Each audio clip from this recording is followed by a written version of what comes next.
everybody, to another Boxing Podcast, broadcasting to you live from the True North. It's your good friend, Mr. BDA, and I'm glad. I'm glad that everybody could be on board for this one, fellas. In this episode, we've got a fantastic one for you. As we're going to be talking about, well, we sort of started off a little late after the fight here. We should have gone live the day after, but hey, it's the holidays. What are you going to do? You're gonna pressure and lambaste poor Mr. BDA? Of course not. But anyway, we are back. The BDA crew is back, and we're going to be talking about the Tapales Inoue fight, or rather Inoue Tapales fight, and all the drama that's been ensuing as a result of that fight. Because some people are saying he should be not only number one pound for pound, but the fighter of the year as well. Some people are saying Crawford. So we're going to talk about all of that plus more. Unfortunately, I just checked Blog Talk, and the phone lines are still down. Believe it or not, that's not good, man. Hopefully they give us something back in return, because it's been about 2 weeks since Blog Talk's been down. So anyway, we'll take care of that. We're going to try to Jew the price down. I mean, excuse me, did I say Jew? I meant chew. And yeah, we'll see how that works out. All right, fellas, before we get down to the fun, let's get the business out of the way. If you want to donate a couple of shekels our way, you're certainly welcome to do so with the Super Chat feature. But it's always better if you join the membership program. That way you get more bang for your buck. All right, fellas. But the most important thing is you continue to like, subscribe. You spread that BDA gospel. You spread it nice and wide. All right. Don't forget, you can check us out on Spotify, iTunes, and Spreaker at your leisure. And let's give a shout out to everybody in the chat right now. Who do we got here? We got Official Scorecard Boxing. We got shout out to him. Shout out to Campos Vasquez, Protectorate General, SSC. He says Rapax. Salute. Shout out to SSC, Super Sardonic, Sir Muffin Cat. All right. Shout out to Rapax Trucking Company, 10-4. Good to see him in the house. Pretty sure, I don't know why I picture Rapax driving through a snowstorm right now. But shout out to him. Hope he's doing well. Real Talk Boxing, Super Sardonic, 50,000-year-old ancient alien mommy, Luis Ortiz. Shout out to him. Always good to see him. Hard Recoil, Team Batman Boxing. Who else we got here? Rapax, okay. Campos Vasquez. Shout out to Campos Vasquez. Virtuoso, Bray, Super Sardonic, Cerny Banders, Johnny Thunder, Rafael Garza. Good to see him as well. Shout out to him. Quentin Lassiter, Sean Anthony, Hernan Lonnie, Jump Tube. Oh, we got a super chat to start off the week. Well, near the end of the week for us. But anyway, shout out to him. He says, Merry Christmas, you filthy animals. Inoue for fighter of the year. All right. Shout out to Rider of the Storm. We're all certainly riding the storm right now in terms of boxing business. I got to tell you got to love when this type of stuff happens. Gives us a lot of content to work with. All right. Prevaricating here. Let me invite a couple of people over here. Start cooking with some hot grease. You can't cook with cold grease, fellas. You got to turn the stove on. So that's what we're going to do here. Hold on a second. Give me 2 seconds. I'm going to start inviting a couple of people. Like I say, you guys know the drill nowadays. Hit the like, hit the like, hit the like, hit the like, hit the like. Did I stutter? Let me just repeat it then. Hit the like, hit the like, hit the like, hit the like, hit the like. Oh, you didn't catch it? Hit the like. Whoa. See where I'm going with this? Non-stop, baby. All night. What else, man? All right, so I'm inviting people here. How come I got two? All right, let's see if Bucho wants to jump in here as well. He should. Pretty sure he's got a lot to say about this whole drama that's going on. Who else am I missing here? All right, we got Gonzalo, a.k.a. The Guns. I'm going to share the screen here. We got the Jimmy Reno jumping in. Jimmy, are you there? Yes, sir. Yeah, now you're there. Send you 2 Merry Christmases in the past week. I get nothing in return. Good for you, Jimmy. It's good to know that's the way they do it down there in Massachusetts. We're pieces of shit. All right, now, but listen. There's a lot to say here, man, about this Inoue fight. We didn't go live after the fight, so I guess we got to do a small recap just to give our 2 cents in it. But I really want to get to the meat of the argument here, which is the whole Crawford versus Inoue pound for pound thing. But what did you make of the Tapales fight? It was early in the morning, but it was great, man. I'll tell you, I was blown away by. Did you see the entrance? Did you see that stadium? That place was packed. That dude really. I mean, it goes to show you the whole. Well, he needs to fight in America. No, he doesn't, man. This is the one time I'm with globalism is the sport, and it's going to take a lot to have him to come here. I mean, he says he wants to fight here in the United States again, mm-hmm. but it went the way I thought. Tapales, first off, I want to say, is tough as fucking nails. By all rights, I was surprised he got up. I mean, they missed the first knockdown. The second round, that was an absolute knockdown, without a doubt. He caught him and he went down. Called it off as a slip. Then called the first knockdown till the fourth. And I would have been surprised if he didn't get up off the. He knew. Listen, as a fighter, you're in there, and you know everything you're doing. This kid's just better at. He hits harder. He's faster. He's more accurate. And this kid Tapales kept coming forward.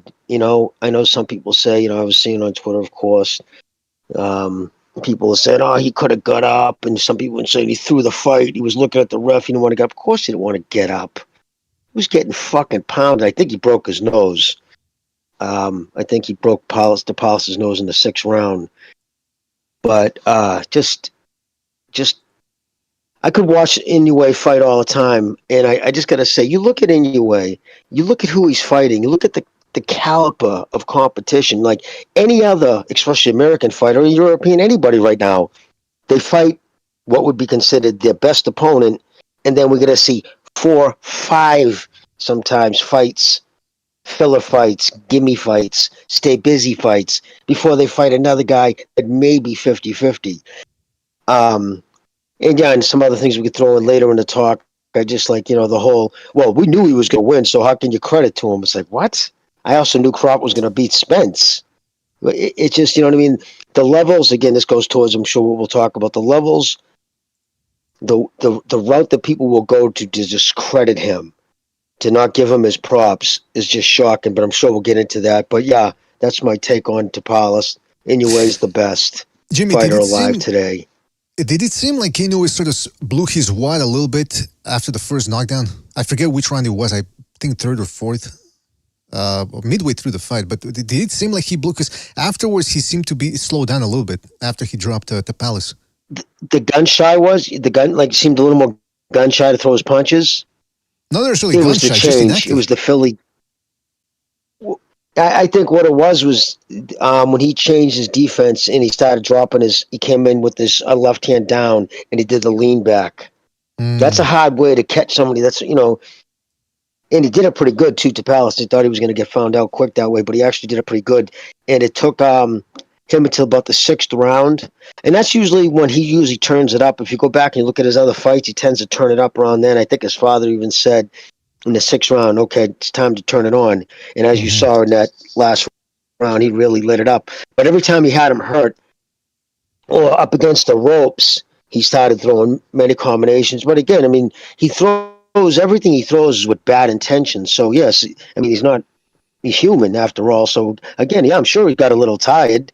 He was starting to get a little tired and stuff. But it's just amazing. I mean, what's that now? If you just look at it, he's now a 4-division, 2-time undisputed, unified undisputed, 4-division, 2-time lineal, 2-time Ring Magazine. He's been out of 25 fights, 19 of them up against current or ex-world champions, and he has 18 knockouts. I mean, who even scratches that resume? And again, it just goes down to I don't follow the little guys, and if I don't know their names, I'm not going to credit them with it. But I'm sure we're going to go round and round with all that bullshit. But yeah, no, he's fabulous to watch. He's my favorite fighter to watch. Fabulous. I would probably rate Bam right now second. Jimmy, but yeah, anyways, he's out of control. Just spend a little time in San Francisco or something? Fabulous. But no, listen, I concur. Fabulous. It was just spectacular. It was, listen, I concur what you're saying. And I was unsurprised at how tough Tapales was, because this is a guy that had Akhmadaliev gun shy when Tapales beat him. So I said, okay, if Inoue is going to figure this guy out, it's going to take a couple of rounds to get through to him. By the way, Evan Doris says, open the phone lines. Phone lines are down, unfortunately. So we're going to be using StreamYard again for you guys to call in, but that's going to be near the end of the hour. So stay tuned for that. Hold tight. We're going to get to you, all right? But yeah, Inoue, listen, I knew Tapales was going to be, or I suspected, because I didn't know for sure, but I suspected Tapales was going to be tougher than Fulton, because even though Tapales didn't have the resume that Fulton had, but he did have that excellent win over Akhmadaliev, who at worst was this number two guy in the division throughout 2022. And he, even though he's not as mobile as Fulton, because people love to talk about fleet-footed, and they use flat-footed as a pejorative term to describe fighters. Tapales is, he's flat-footed, and that's why he hits harder than Fulton. And that's why he got Inoue's respect in there. I mean, he was snapping Inoue's head back in some of those rounds there. And what impressed me too was he made Inoue clinch. Can't remember the last time I saw Inoue clinching, let me tell you. I mean, that was due to a bunch of factors, but one of those factors was Tapales had balls, and he was planting his feet and really trying to put a hurting on Inoue. And he went to the body well too against Inoue. But ultimately, Inoue see, that's the problem with Inoue. Remember when we were doing the boxing ratings? We were trying to rate who has the best jab in boxing, the best this, the best that. Even the categories that Inoue didn't win, which he won about 3, if I remember correctly, even then he was still nominated for stamina, speed, this and that. So that's why he's that good. Because not only does he punch hard, but you don't see the punches coming because he's so fast. And then on top of that, once you're worried about what's coming up upstairs, boom, he hits you downstairs, and he usually finishes guys off with body shots. And then on top of that, if he doesn't knock you out, he can outbox you, and he can do it all night for 12 rounds. We saw it in the Donaire fight and the Carmona fight, how well conditioned this guy is. So it's almost unfair how good he is, but it is what it is. I mean, it's gonna take. I think he's gonna have to move up to 126 to really get a loss, because, and I think, by the way, 122 is his ceiling, because you saw Tapales early on was taking some of those shots, and I can only imagine what would happen if he fought a guy at 126 who could take those shots and then give them back. And what happens if Inoue gets tired a little bit more, because he was tired in those middle rounds against Tapales. So just a whole bunch of questions, but nonetheless, great performance from Inoue. Skills pay the bills, and he's got physical talent as well to boot. So, and I say you're right. He did hurt him to the body too. He did hurt Inoue. I think it was the 4th round. I saw the way he dropped his left elbow, and he kind of took back, kind of like he winced a little. He has a good poker face. But I also want to say, man, he said something. I've been coming into the one of the announcers said a quote. He said, "I can't fight. Like, I'm not built for fighting gimme fights." Like, he needs the optimum opponent to focus him. So that's just the guy who wants to, you know what I mean? Yeah, that's why I was saying a year ago after he beat Paul Butler, I said, no more Paul Butlers, please, because I don't want to see Inoue fight a guy who has no incredible speed or power. Like, you need those two type of things, or one or the other, or at least both, to put up a fight against Inoue, because, like I said, not only does he hit hard and he's incredibly quick, but he's also very skilled. So you're not going to outbox him. You're going to have to take the war to him. And you need speed and or power to do that. And Paul Butler just didn't have any of those real things. Now, Fulton had very good speed, not as good power, but he still gave Inoue a somewhat tricky fight. And then Tapales was explosive, and he had good power, and he was able to give him a good fight. And any other type of fighter is probably just going to get wiped off the ring by Inoue. So it is what it is. Now, you mentioned Inoue having to get up for these fights. Apparently, who said this? Hideyuki Ohashi, who's Inoue's career-long promoter. According to Boxing Scene, the next fight, they're thinking of bigger venues. They're thinking Saudi Arabia, which is a new hot go-to place. The Tokyo Dome is still an option. Bob Arum has been saying that they want to do one, certainly one in the United States in 2024. Inoue has also intimated that he wants to keep fighting at 122, and they're looking at Panterita Neri, maybe Casimero, who's still down at 118, but I'm pretty sure he would jump at the chance to fight Inoue at 122. And see, of course, those guys would be underdogs against Inoue. But again, at least Casimero has balls, at least he's got power. Same thing with Neri. But Jimmy, I don't have a crystal ball, but I can't see those guys beating Inoue. So what does he do? Does he have to go up, jump up another weight division to get a challenge, or what would you like to see him do? Well, see, the thing is, right? Any one of those names you just said, if you don't practice your craft and you don't, like, any one of those guys, if you ever got mentally lazy or wasn't practicing, any one of those guys could beat you. Those are top-notch guys. You know what I mean? But it's odd to speak of a fighter that is so good at his weight it's like he has to go up in order to get a loss. Like, we don't talk about, no other fighters talked about that circumstances. You know what I mean? Like, well, Canelo was for a while too, but yeah, no. Anyway, I believe MJ. It'll be probably the Neri or MJ next, but it's going to be that type of caliber fighter, one after another. But I'll tell you, Tapales, if he was to get out of that weight class and go to 126, I think Tapales could take that over. Tapales, he's that tough. Oh, I'll I tell you, he's tougher don't. than I thought, and he hit harder than I thought. I think he'd do well. I don't know about taking over. I mean, he would have to contend with Divino Lopez and Robeisio Ramirez and Venado Lopez. But you're right, though. Wait a I minute, think he. Mauricio Ramirez is at 122 too. Yeah. No, 126. 126.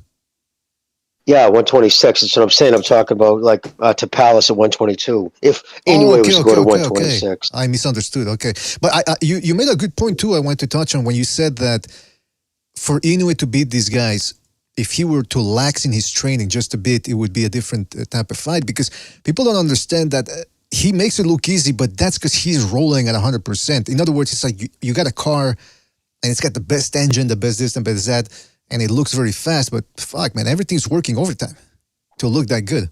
And Yeah, it's the same thing with Inoue. He's not exactly. just, A car analogy is excellent because you're always tinkering under the hood, and if you know it, everything's on right. And it sucks because it's such a.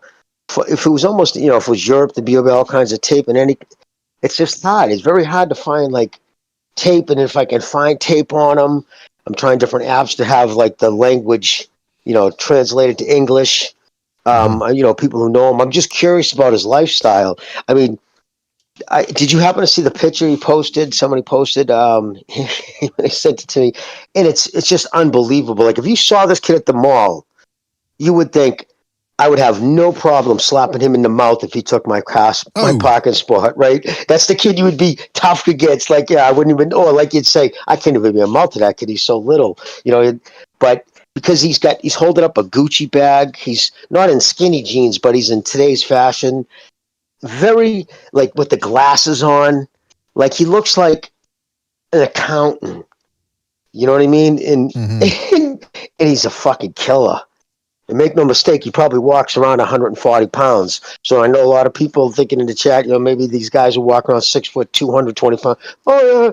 Trust me, you don't want to fucking throw hands with that kid. He would put your lights out. yeah, Jimmy. In terms of his lifestyle, something tells me that during his off time, he's not getting wheeled out of the Saitama Super Arena in a wheelchair, and then his managers have to make up a story that he hurt both his ankles. I mean, something tells me that that's not the lifestyle he lives, and you can't And, if you wanna and I got to say, it won't be the lifestyle Davis lives anymore because he converted to Islam. Islam last That's right. week. I mean, his lifestyle is probably So going to he involve shouldn't hijacking. he shouldn't drink anymore, right? I'm sure that will keep him from drinking. Well, we'll see. I mean, maybe not getting into street fights anymore, but maybe hijacking planes would be down his alley. No, I'm kidding. I'm kidding. Now, listen, I wanted to say this, man.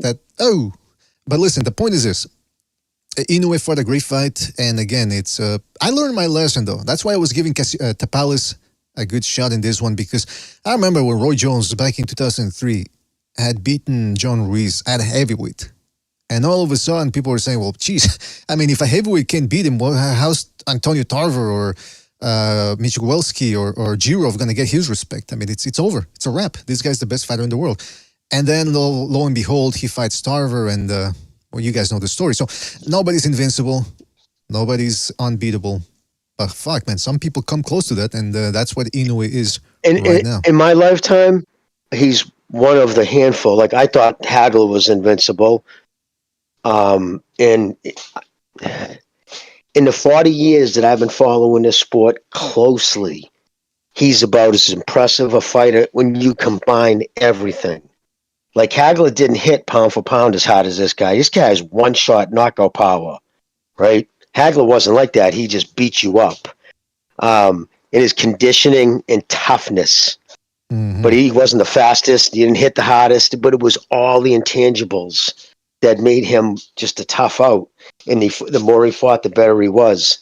Inoue too, I know he wants to fight. He prefers a minimum of twice a year. He thinks ideally would be 3 times a year. And again, that's why who he is. you know what I mean, and fights the way he does. And no, I guess his training camps are unbelievable. It's like all high tech, but very professionally run. They're like at 7 o'clock in the morning. They work all day. They watch tape together. They study fighters, like a very I, analytical way. They look at it, same way like I guess Lomachenko's father look at things.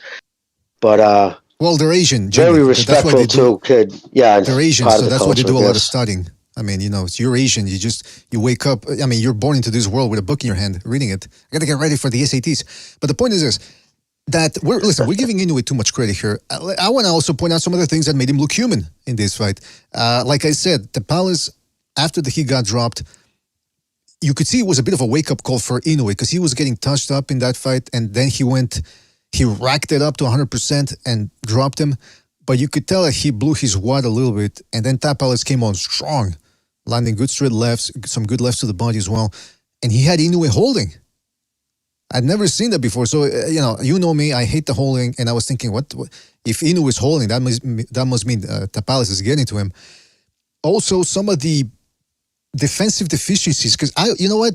I don't know if you guys remember, if you remember, but before the Fulton fight, I was thinking that Fulton was actually going to have more success with his jab because Inoue does have an imperfect guard. It can be broken. It's just that so many guys are intimidated by the speed and power, they don't want to get anywhere near him. But Tapales did, and he was able to break through that guard. So at 126, Inoue, he's likely, I mean, I guess a guy like Figueroa, he would probably have a field day landing on Figueroa. But something tells me Figueroa Yeah, would see, walk through those. I gotta address his deficiencies, Mr. Okay, could BDA, you? because I don't believe they're Let me just much, finish. if any. Let me just What we're finish what I seeing, was going to say. but I want to tell you. Oh, okay, all right. Please. Yeah, so I guess a guy like Figueroa or Venado Lopez, it might not seem like that much of a difference, but if those guys don't respect the power as much as the guys on 122, they're likely to maybe make Inoue work a little bit more. And again, I saw some deficiencies there from the Tapales fight where he actually had to get his second wind earlier than expected. But that's all I want to say.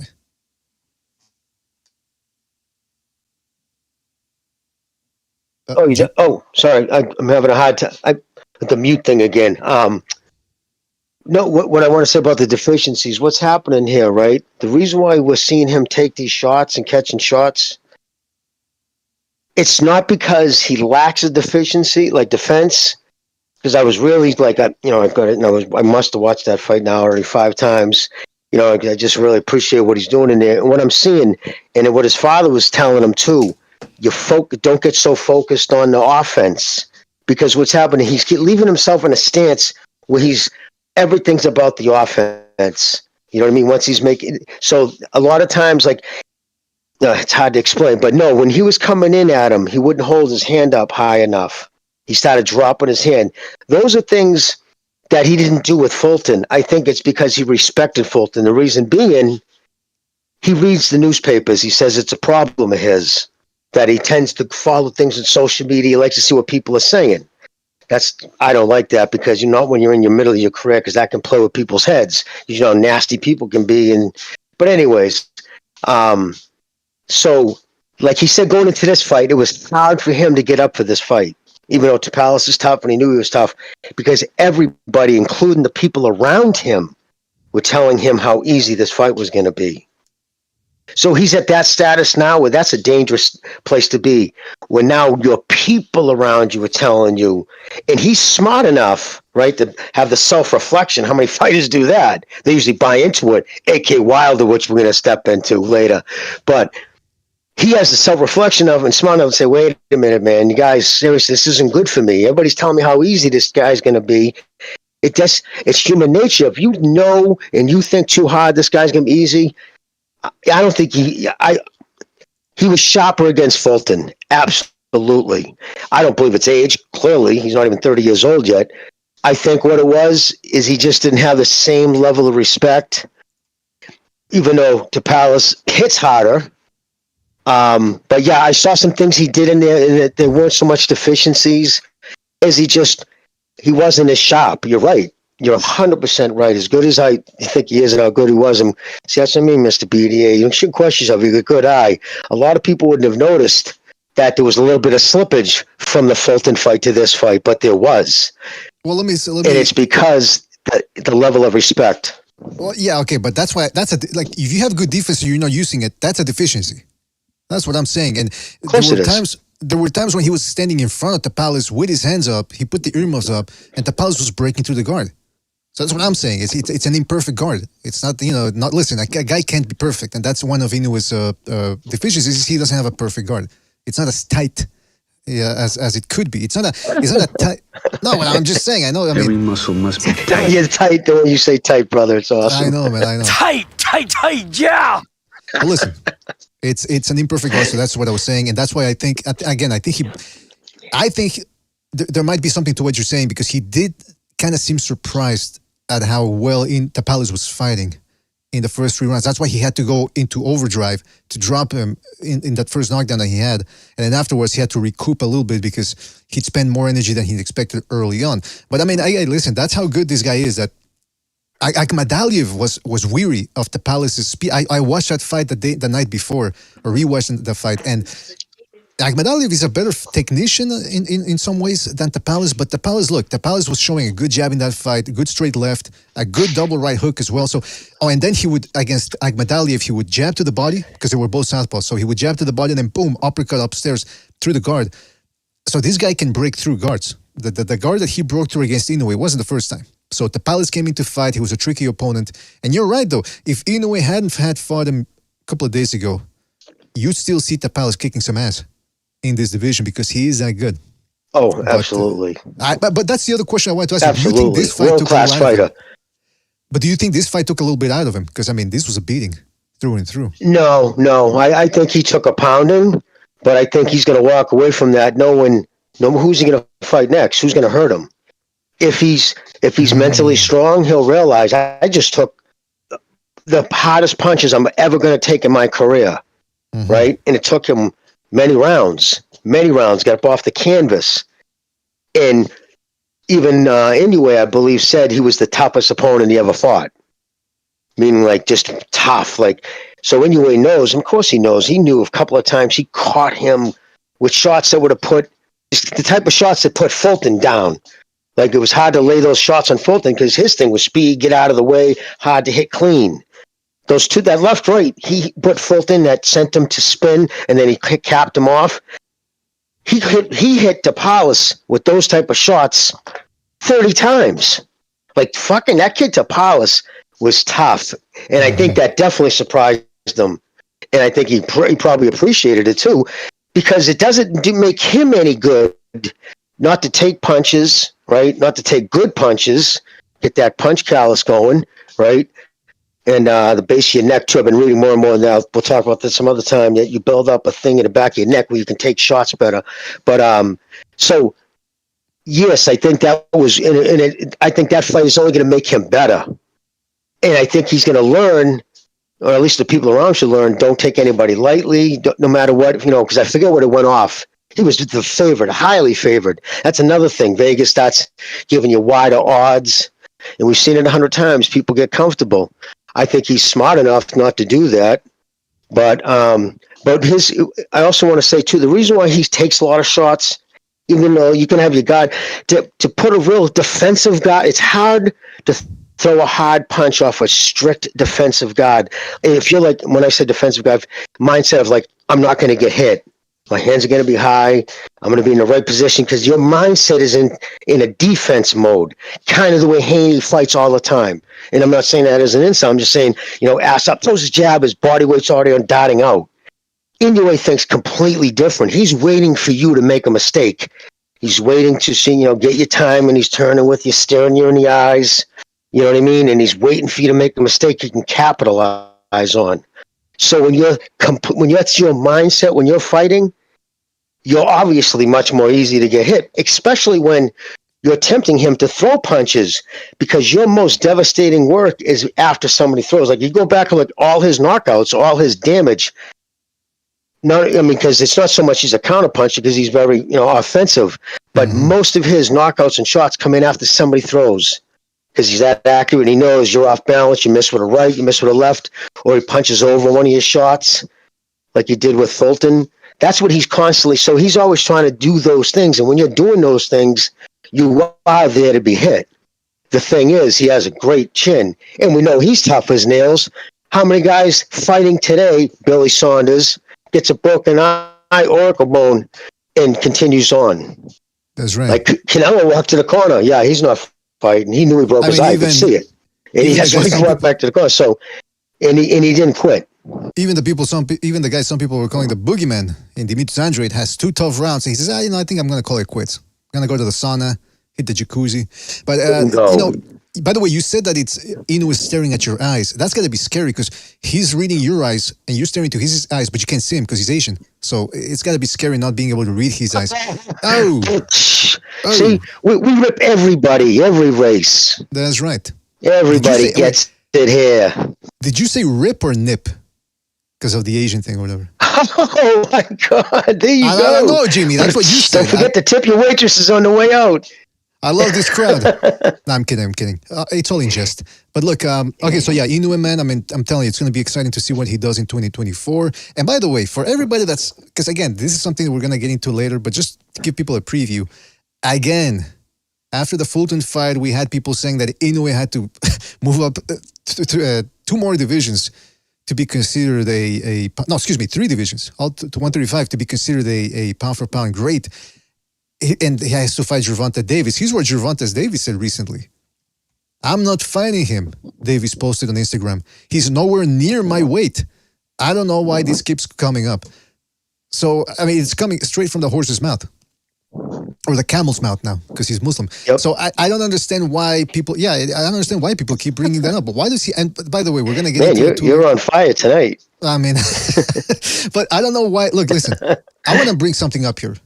When people say, "Oh, Inoue, it's easier to move up to the lower weight divisions because it's only 3 pounds," I don't think people understand why those divisions are structured that way. And I'll explain it to people.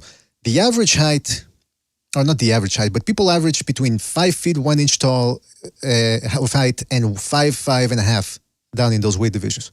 So by those metrics, if you're 5'5" or 5'4" or 5'3", 3 pounds is a lot.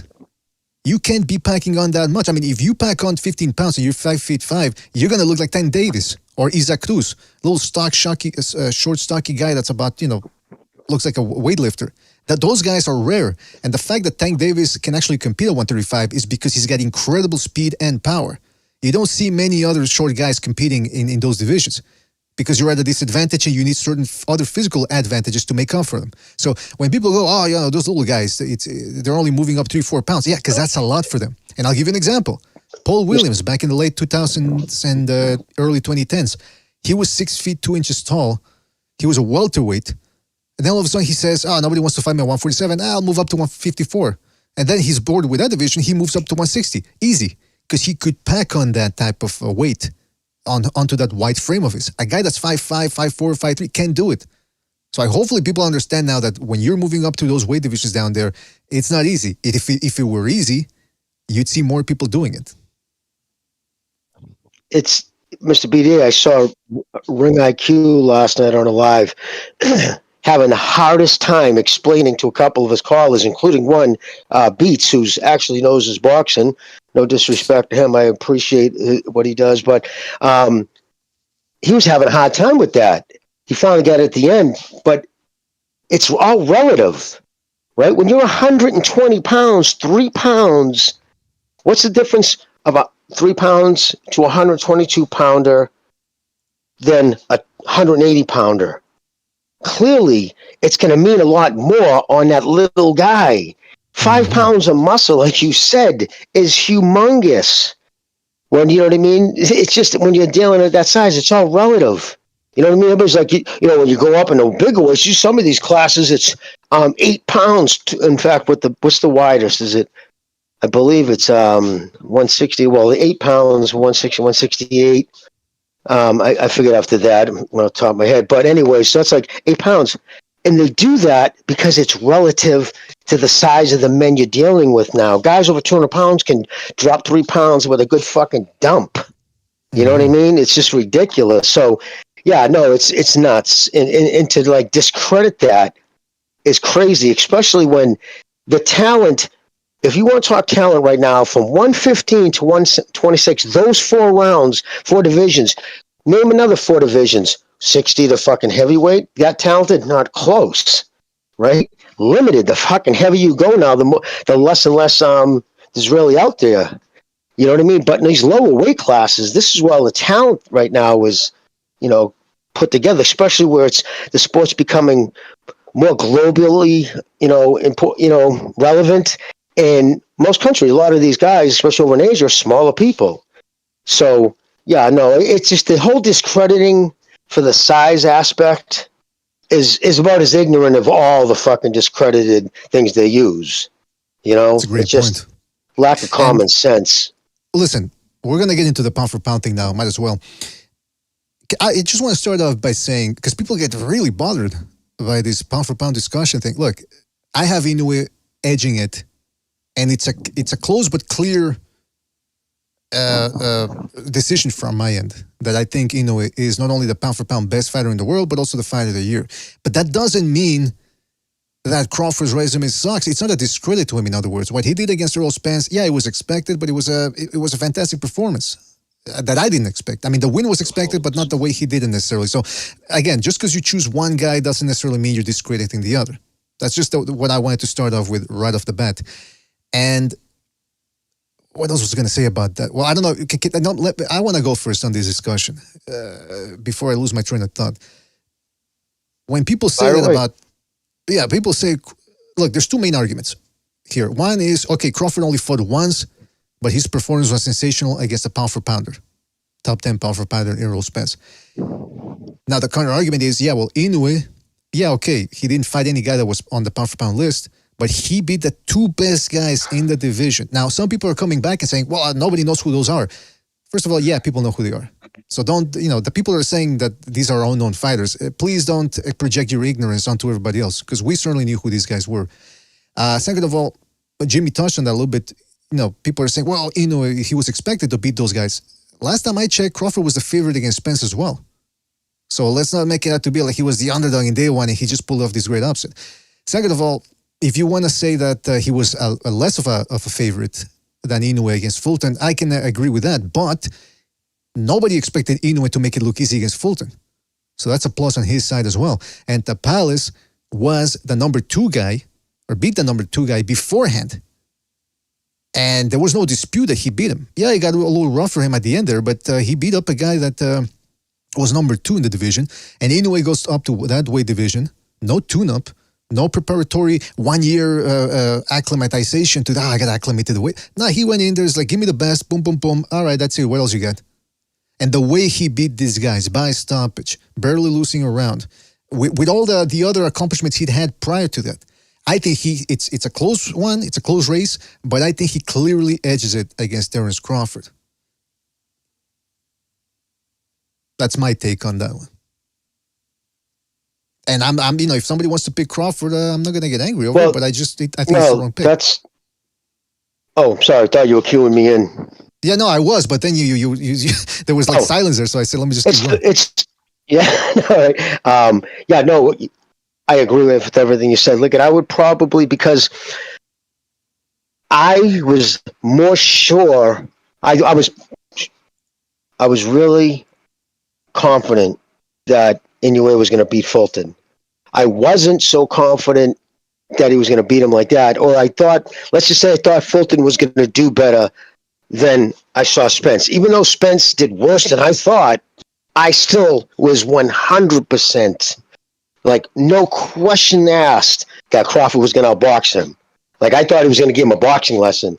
The knocking him out was just the alcohol and the drugs permeating the surface. Mm-hmm. But I was 100% that he was going to give him a boxing lesson. No questions asked. Like, I was thinking in my head, maybe Crawford will get a couple of the first 2 rounds when Crawford's just getting his rhythm and timing. But I never gave. But with Fulton, I said, geez, Fulton could steal a few rounds if he does this and does that with his hand speed. So, yes, even though I rate Inoue's win over Fulton a higher win, but for the fight of the year, I'm going to give it to Crawford. For the sheer impact on the sport, then there's the other intangibles you got to add, right? I'm going to. The impact, I mean, it was like a bolt of lightning struck the boxing world because that was so many people didn't think that was going to happen. Even people who were going Crawford didn't know that was going to happen, and it was shocking on so many levels. It was, and again, nothing, no disrespect to Spence as a fighter or who he is as a person, but he has some toxic ass, aggressively smug, know nothing fan base, and it was so satisfying watching them motherfuckers eat crow. It really was. As petty as that is, oh well. I love that aspect. So you had that, whereas Fulton and not too many people were going at Inoue because they don't pay attention to that, especially when the Crawford fight was the week after. So right now, my thing is this: I'm gonna give Crawford the fight of the year. I'll give him that, right? The beating of Spence, but pound for pound. No ifs, ands, or buts about it. It's Inoue. I don't know the exact date, but what was the date he unified the 118? Was that against Butler? Did he become the unified world champion? Was that the Butler fight? That was December 2022.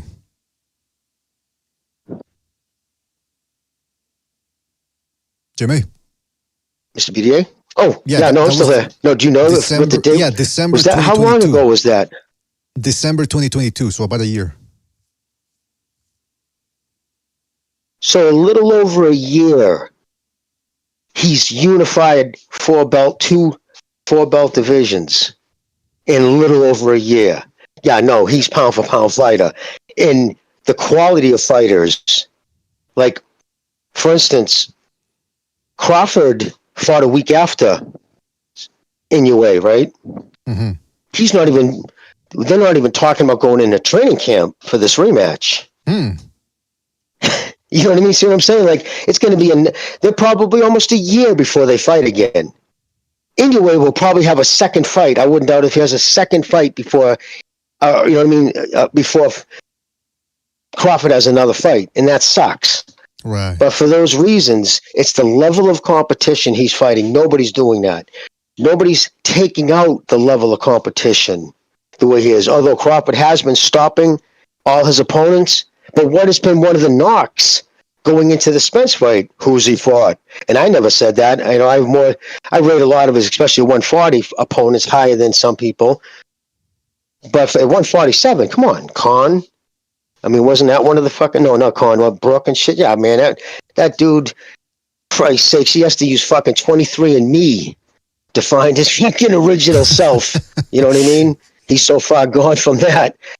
So, yes, that's why, without a doubt, I have Inoue as number one fighter, pound for pound. Crawford second, and then the field drops a little bit till Canelo, and then drops again real hard. Well, I mean, if Usyk beats Fury, I think he's gonna make it close as well.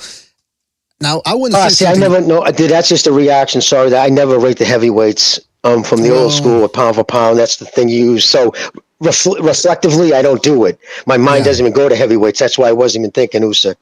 I get what you're saying. But yeah, obviously.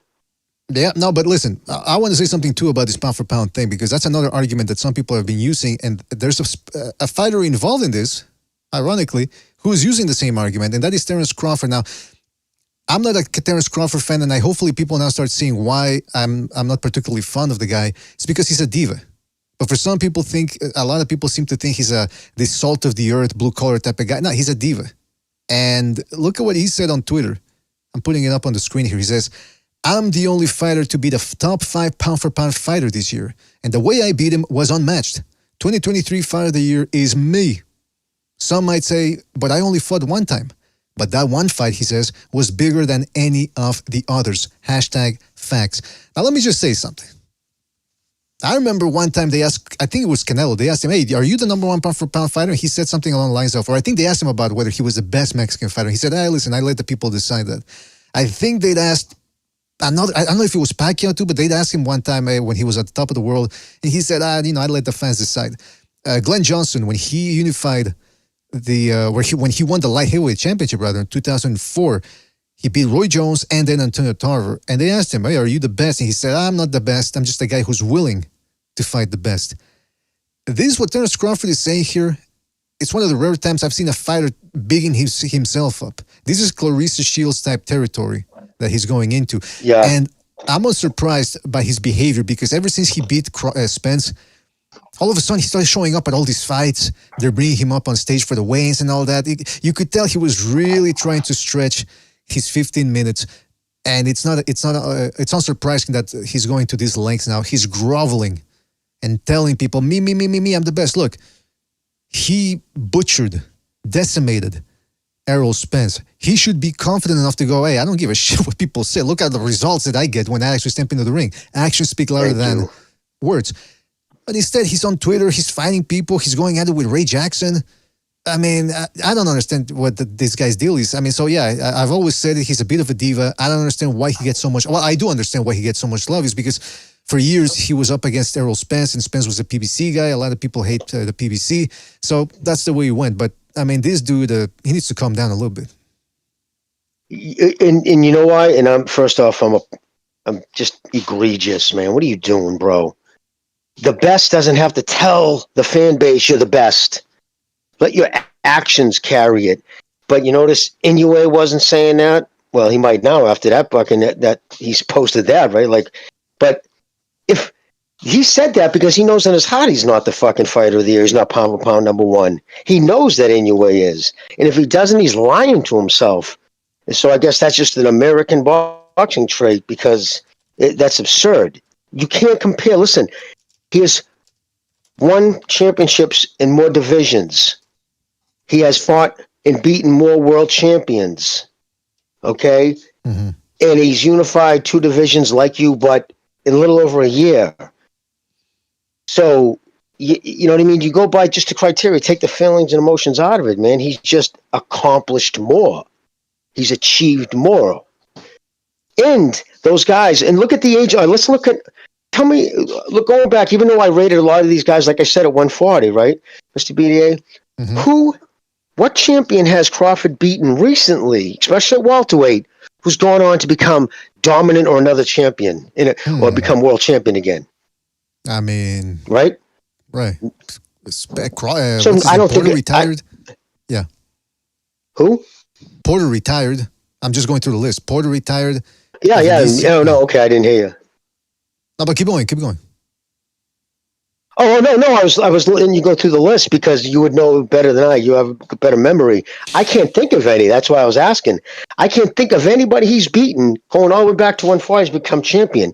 You look at some of the way some of Inoue's opponents. Rodriguez right now is looking like one of the best PBC champions they have on their roster. Right, his last fight was the Puerto Rican kid. He was. What's that? No, you're right. I think he retired recently. Probably going to come back. But you're right. After he beat Donaire, he got robbed against, what was the name of that Filipino guy? Anyway, I forget. But he beat that dude. And then he had an easy time with Russell, one of the Russell brothers. And then he looked like $1 million against another Filipino fighter. And then that's when he decided, I'm going to retire impromptu. But he's going to be back. But you're right. That's a good win. Donaire, after he got beat by Inoue the first time, he ended up stopping Ubali, who was undefeated and younger, I might add. And then another young guy, the same guy that robbed Rodriguez, Donaire fought him and dropped him with body shots. So, yeah, those wins were aging well. Whereas, you're right, Crawford, he beats... And what about Maloney? Maloney, too, has been Maloney just became world champion again, too, from Australia. You're absolutely correct there. His resume ages better, yeah. You see what I'm saying? So when I factor all those things in. It goes it goes to the level of competition he's fighting. Guys, he goes out and obliterates in 2 rounds. Like he walked through Rodriguez like a hot knife through butter. And Rodriguez is probably the best guy in the division. He's fucking at 118 right now. Whatever he's fighting at. I think 118. He looks almost unstoppable. His last performance was unbelievable. He looked good. He's looked good ever since. So yeah, so that's again I think his opponents, his wins age better, whereas a lot of Crawford's wins. I mean, you think Spence is going to become world champion again? I mean, I went through his whole list in my head. I thought, and I couldn't find any. And I'm not saying that's Crawford's fault. And everybody knows I'm a huge Crawford fan. And I do have him pound for pound number 2 right now. But pragmatically speaking, and you just look at all the facts, who they fought, you take all those things into consideration, you're lying to yourself, or you've got an agenda if you're saying Inoue isn't pound for pound the best fighter on the planet right now. The other thing about that is, again, I want to remind people, just because you pick one over the other doesn't mean you're shitting on the other guy, saying, that guy's crap, he doesn't deserve to be number 1 or fighter of the year. It's a close race. I just think it's a close but clear race, a win for Inoue. Now, I just want to touch on something here, too, that Terence Crawford said, because his argument is his one fight was bigger than any of the others. Well, how was it big, though? Because if you parade Terence Crawford outside of Omaha, people don't know who he is. Same thing with Earl Spence. Neither guy is a mainstream star in their own country. Whereas Inoue is a rock star in Japan. So, okay, if you want to be an Amerocentric, Inoue is less known in that country. But in Japan, I got news for people out there. Millions of people watch his fights. Millions. Whereas Terence Crawford was Earl Spence. What was it, about 560,000 or something like that? That people, 560, just a shy under 600K bought the pay-per-view. So when Crawford goes, my fight was bigger, where?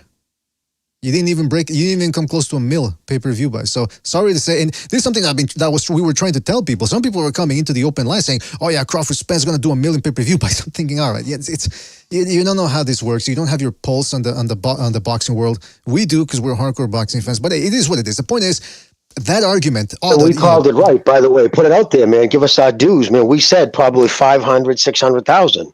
But it's not even about the views. About the dues. It's about this. The buzz.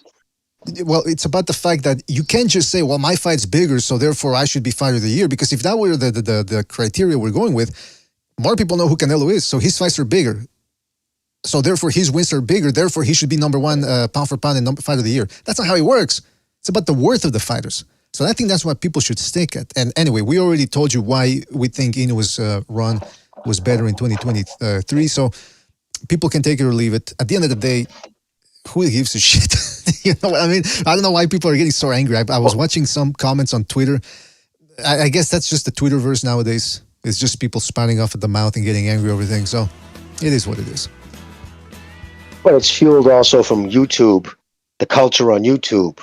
I mean, just look at the shit being said, it goes further than that. I mean, and it's a take an L at the same time. So it's hard for this, because let's be honest, I'm not going to tiptoe around it. The people who are crushed that Wilder look like Wilder are the same people who are denouncing Inoue. It's the same Twitter accounts. It's the same, I've been on Twitter long enough. You see a pattern, you know what I mean? And it is what it is. And that's, so they were already angry about Wilder. I'm sure we're going to touch into some of the things he's saying, including giving himself crediting him for Joshua's performance. Exactly, man. And I should just, before look, there was more from Terence Crawford. He was having a breakdown on Twitter. He says, when I say I'm the pound for pound best fighter in the world, this is what I mean, he said. You could put me in any weight category if I was that size and I would still dominate. You can't say the same for everyone else. You don't have the style for smaller fighters or bigger fighters. I do. And then he continued on. I can imagine him holding a bottle of some hard liquor and just foaming at the mouth while he was writing this. How many of y'all favorite fighters, he said, had a close fight or a fight they didn't dominate or lost? There's not one fighter I fought professionally that I can say I didn't dominate. I never like to talk. In what world doesn't he like to talk? That's all he's been doing for the past year. I did my talking in the ring, but I'm really him. Better ask somebody, you heard? I started this undisputed shit. Nobody was screaming they wanted to be undisputed until me. I'm a trendsetter. I'm Jesus. I'm the Messiah. And he goes on and on. I'm thinking, look, this is cringe, man. A lot of these guys, these fighters, I've said it before, Tank Davis, Haney, Stevenson, these guys, take away their phones, man. They need a PR person because this is looking bad. They're looking desperate.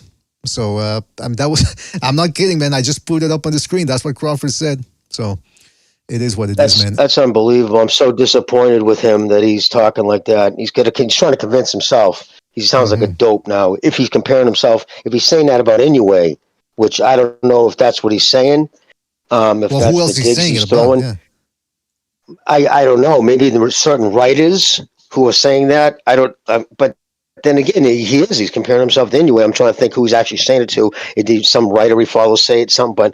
But for instance, and it's the same follows the same line as Lomachenko. I got this just DM to me literally as we're talking. So you can post up, but you don't have to. Oh, come on. Post. We can take a look at I it. just saw it. Look at the absurd. No, look at the absurd things. Yeah, look at the absurd statement, a tweet, the most overrated fighter in history, right? Which is just so goofy, it's almost laughable, right? And the people who reposted it, and that's the avatar of all the people who reposted it. I'm putting it up on the screen here, and I just want to mention the context here. Some people might be saying, yeah, Lomachenko was overrated. Okay, and this is something that we've said before. When Lomachenko lost to Lopez and then got robbed against Haney, people say he got exposed. The same people that probably reposted this tweet here that we're putting up. But when Wilder loses and he gets his ass, he got his ass whooped. That was a real ass whipping twice. And then he loses all rounds, virtually every round against Parker. They don't say he got exposed. His fans say, man, he showed a lot of heart. Let's give it up for Deontay Wilder. What heart? Same thing with Fulton. Same thing with Errol Spence. You don't hear those guys calling those guys exposed, even though they were hyping them up like no one else. So if you really want to be exposed, you got to get your ass beat real awful. And sorry, Lomachenko, as much as people hate him, never got his ass whooped. Every loss was very close or a downright robbery. Razor thin, yep. And see what it says too. It doesn't just say that he's overrated. He's the most overrated fighter in history. So here's a kid who's the fastest three-time world champion, punches ticket in the Hall of Fame. Bregman put out excellent tweets, showed the number of Hall of Fame fighters who've never fought as many world-level, champions who are already in the Hall. So it's so ridiculous. But when you see, that shocked me because I just started for a second. I'm like, God damn. And that's all the people who reposted it. Mm-hmm, you know what I mean? Mm-hmm. It's not just a statistical anomaly anymore. That's clearly, I don't understand it. They just can't stand, Coach talks about it all the time. Malachi, he calls it out for what it is, man. He said it's insecurity. I want to ask something about, it's driven from ugliness. I wanted to ask something about Coach Malachi. Did I hear, somebody told me, I don't know if it's true or not, did he get physically threatened during the Spence Crawford saga? Multiple times. Jeez, Luis. Oh yeah, on the chat and stuff. Oh yeah, people telling him that fucking keep his head up, keep it on a swivel. That post emojis of plastic guns and shit in his chat, all kinds of shit. Wow, yeah. You know what? I kind of feel I'm a little envious. I've never been physically. No, actually, I have once, but he wasn't on this show. He wasn't like. You remember, he also goes after Davis hardcore, and that's Davis's boy. That's his friends. I mean, come on. Davis, and it's kind of a two-way thing. You always hear people complain, how come black athletes never invest in their communities? Well, maybe that's why. They fucking set it on fire that same night he bought it. When they lit his house that he grew up with, blazed it right down to the foundation. You know what I mean? But then again, right, you got to ask yourself, what were you thinking, bro? Why would you advertise that? If you really wanted to do it for the community and not make it about you, first off, that block you probably paid fucking $15,000 for it, literally. So it wasn't like it's some great investment. But he still was doing it. But if you didn't want to make it about yourself in promo, you go to a lawyer, right? You do it you just do it in a blind buy. You don't have to publicize it. Think about it, because you run with a certain clique in Baltimore. You do, and those guys clearly have enemies. So to their enemies, you're also an enemy. And now you're on the TV news. I just bought this house. You fucking same night dudes went there and lit it up. I mean, that was if you look clearly that was going to happen. If you look at the real gangsters out there, we're talking about the Rothschilds, the black nobility from Europe and all that. They don't publicize what they do. They just don't. They don't go around saying, hey, my investment's this, my investment's that. So, look, Tank Davis, he's not you look at his history of where he grew up and you understand why he's not exactly the most balanced individual. I got to read a couple of super chats here, then I got to go to the latrines, and we got to keep talking about this. And then on top of that, I want to open up the StreamYard, because again, fellas, unfortunately, Blog Talk doesn't work. Can you believe that? That's egregious, man. It's been disabled for the last 2 weeks, and we're still paying for it. Unbelievable. But so we're gonna open up StreamYard so you can call in. I also want to talk about the Day of Reckoning. I don't think we all talked about as much as we wanted to right after that card because it was an open line, so there were a lot of people. So we're going to touch on that a little bit too. Maybe look ahead to what's up in 2024. By the way, shout out to Rider of the Storm for his contribution to the Super Chat. He says, Inoue moved up less than a year ago and defeated 2 belt holders, none in a car accident. If Inoue was black, he would be considered number 1 pound for pound 10 times over. Plus, Spence is a PPC hyper job, just like Wilder. Oh, he's not missing words. And by the way, let me just put the disclaimer here that the words... No lies fucking found. Well, let me just say this, Jimmy, the views expressed in this channel are not, and by the people, the panelists and the callers and the people in the chat are not necessarily representative of the BD organization and its parent company. Hold on a second. All right, anyway, shout out to Raider Reaper for his contribution with the Super Chat. He says, top 5 pound for pound. Inoue, number 1. Canelo, number 2. Crawford, number 3. Number 4, Usyk. Bam Rodriguez, number 5. Oh, interesting list right there, Raider. He always comes up with some interesting lists. I remember the last time we did a pound for pound show in the middle of the summer. He had an interesting one as well. Shout out to Slugger Sam, the Slugmeister, for his contribution with the Super Chat. He says, don't just forget it. If it wasn't for me, 99% of the YTBC would be boring. You're all welcome. I agree. Slugger Sam brings out the entertainment. I don't like the fact that you don't have to hang out with a chomo to make it interesting. But other than that, you're doing everything well. Shout out to Fight or Flight. I'm talking obviously about Johnny Pig.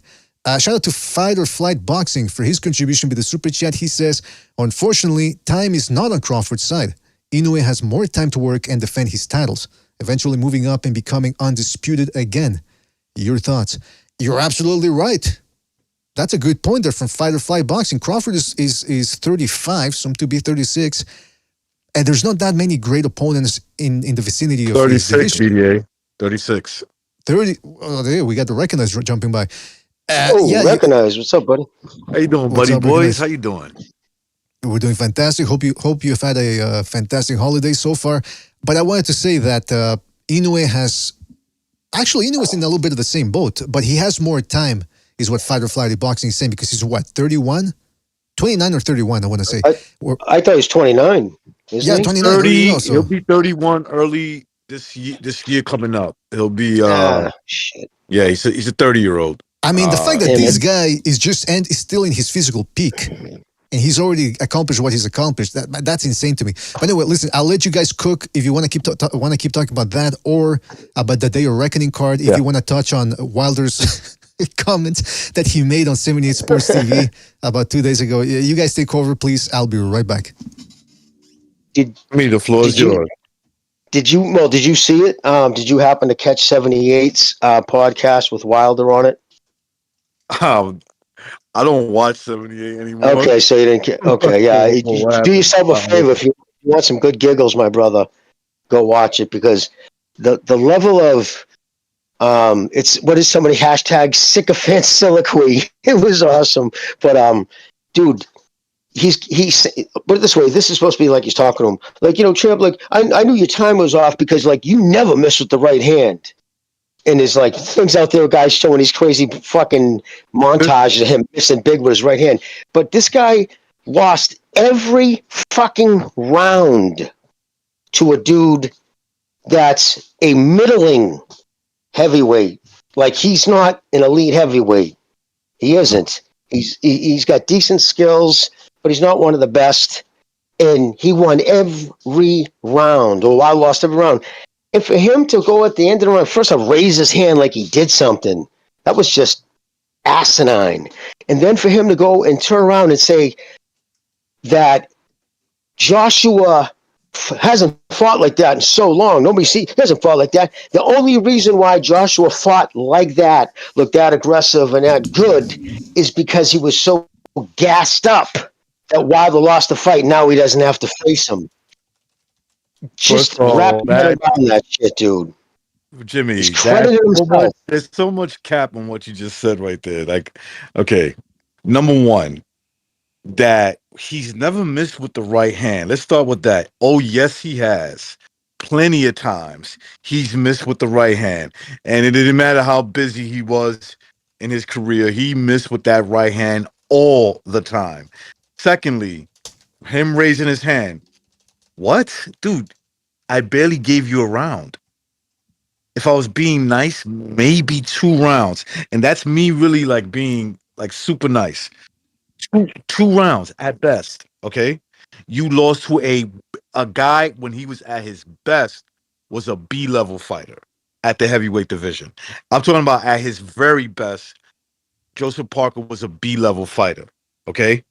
That's so you clearly lost to a guy who's on the decline, like himself, but it measures up, right? You're on the decline, he's on the decline, and he still whitewashed you. He beat you probably 12 rounds to 0, 10 rounds to 2 if I'm being generous. And AJ being gassed up and fought like he never fought before. AJ did all right, brother. He didn't do all that great. He looked good in spots, and he made a guy who's not on his level quit. But that's not the best AJ I've ever seen. So there's too much cap in that, bro. Wait, too much. He's trying to cope. He's trying to cope. That's what that is. I don't like recognize using this new Zoomer street terminology, Cap. But I agree with everything you're saying, man. And let me just say this too: that Wilder blaming the cryogenic. I mean, allegedly, Frank Warren claims that Wilder's manager told him that Wilder spent too much time in the cryo chamber. You know, one of those new chambers where people get in there for recuperation, physical recuperation.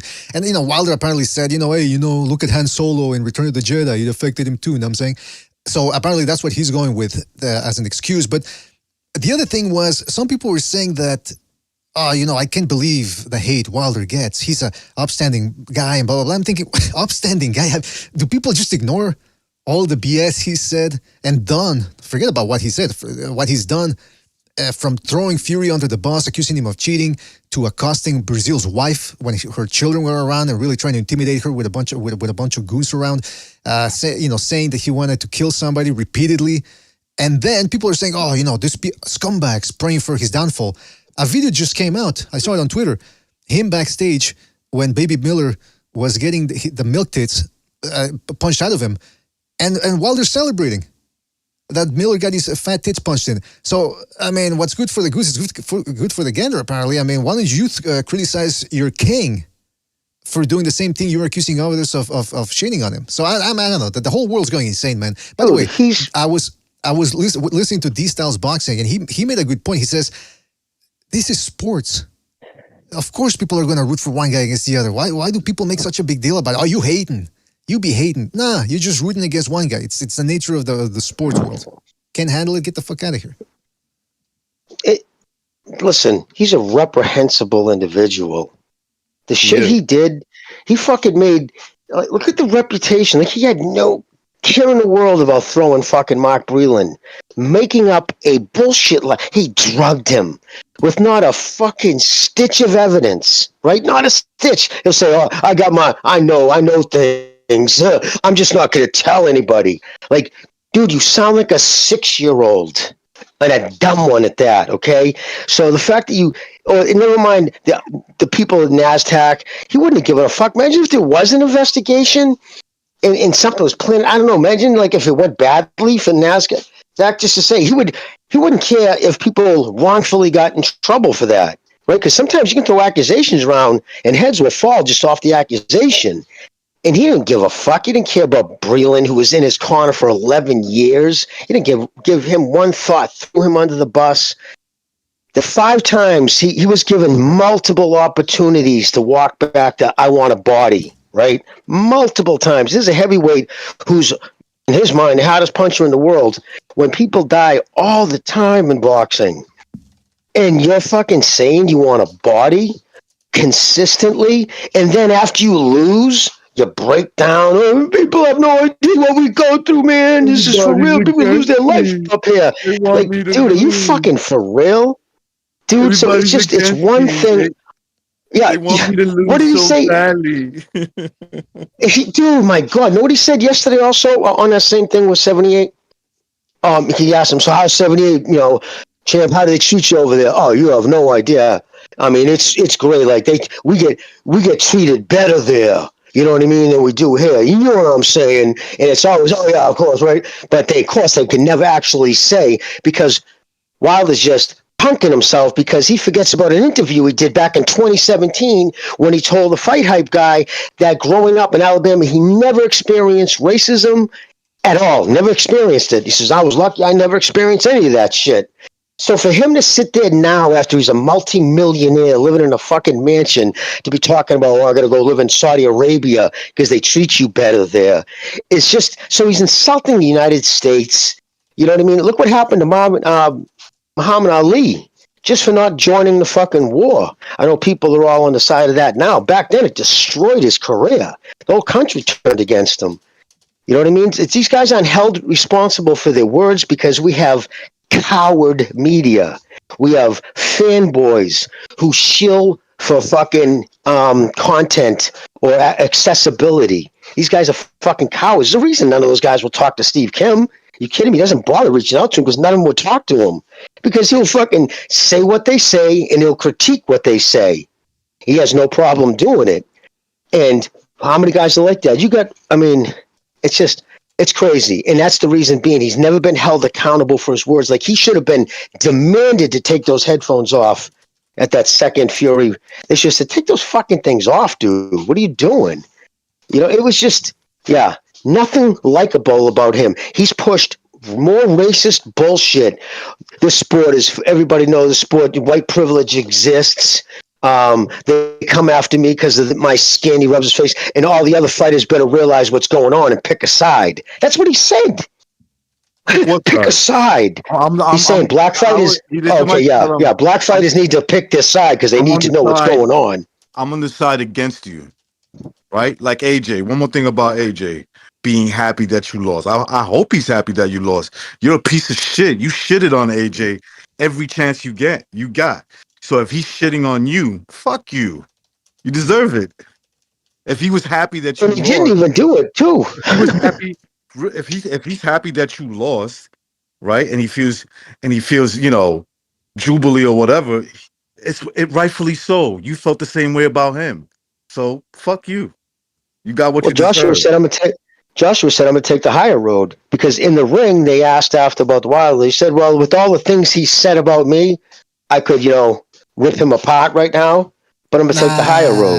But you know that was a little higher ground. That was a little passive aggressive too. It's like what you're half Italian, Jimmy. You know how they do it. Compared to the shit said about him, but yes, I know. But it's it's like when people say, "Hey, listen, there's a lot I could say right now that I'm not gonna say." It's like, oh, come on, okay. So you're saying you got a bunch of things in the chamber, a bunch of bullets in the chamber, but you're just not gonna pull the trigger. I mean, come on. It's he was being passive aggressive. I flashed a gun, but didn't pull the trigger.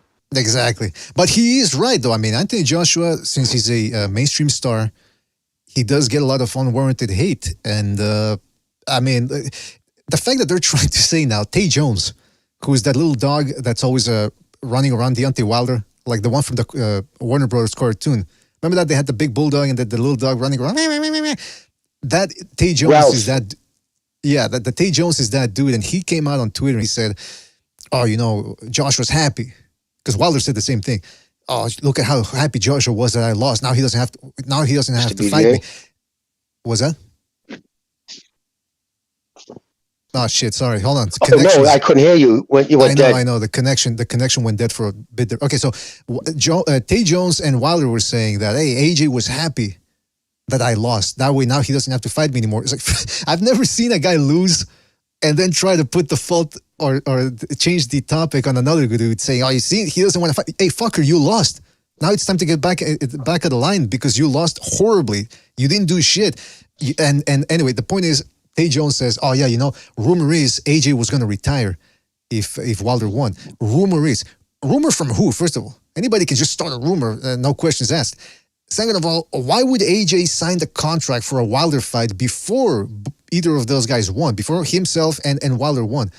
And then the plan is, I'm going to retire. Like, he's that afraid of Deontay Wilder? Like, this is how you know these people, that Deontay Wilder fans, don't know how to judge talent. And listen, look at their track record. They told you Demetrius Andrade was that guy. He was, and he quit after 2 hard rounds. They told you Earl Spence was going to run through Crawford, and that Crawford was afraid of him. I mean, it's one thing to pick Spence over Crawford, but another thing to say that Crawford was avoiding him all these years because he was scared. Same thing with Fulton Inoue. Same thing with Charlo Canelo. As the fight grew near, people started saying, "Oh yeah, he's gonna beat a flat-footed Canelo." So these guys don't know how to judge talent. So in their warped, ignorant minds, they really think Wilder's that much better than Joshua, and that Josh was shaking in his boots. I got news for these people. Joshua's resume is way better than Wilder is ever gonna be. Way better. Oh, sorry. I was just talking with you. Sorry, go, Mr. VJ. Okay, well, let's go to Joshua probably has the best resume as an active heavyweight. Think about everybody he's fought. Joshua probably has the best resume. Of course. It's definitely better than Wilder's. I mean, I'm just talking about the heavyweight division alone. He's got the best resume. Like, in my opinion, whose resume is better than his? In the heavyweight division, I mean, maybe Usyk. In the heavyweight division, just the heavyweight division. I'm not saying all boxers. I'm saying in the heavyweight division. He's probably got the best one that's active right now. I mean, listen, Usyk has to be the guy. Oh. Yeah, I'm here. I was going to say Usyk has to be the guy because he beat Joshua twice and then had that good win over Dubois. Right. But Joshua has... That's why I say he's possibly got the best resume. Right. But I mean, your point still stands. He has a much better resume than Wilder's. That's for sure. I mean, shit, I'll say Ruiz has a better dossier than Wilder. Because think about it. Ruiz has a win over Joshua and he has a win over Ortiz, who's Wilder's best win to date. So, I mean, I don't even think Wilder is going to be the number... Wilder is not the number 3 heavyweight of our era. Not even number 4. No way. They were also blaming Eddie Hearn. Did you catch that, Mr. BDA? Eddie Hearn. He did all this instead of Joshua fighting, fucking Wilder. This was all Eddie Hearn's idea. And Eddie Hearn. This wasn't an Eddie Hearn show. This was a Frank Warren show. That's right.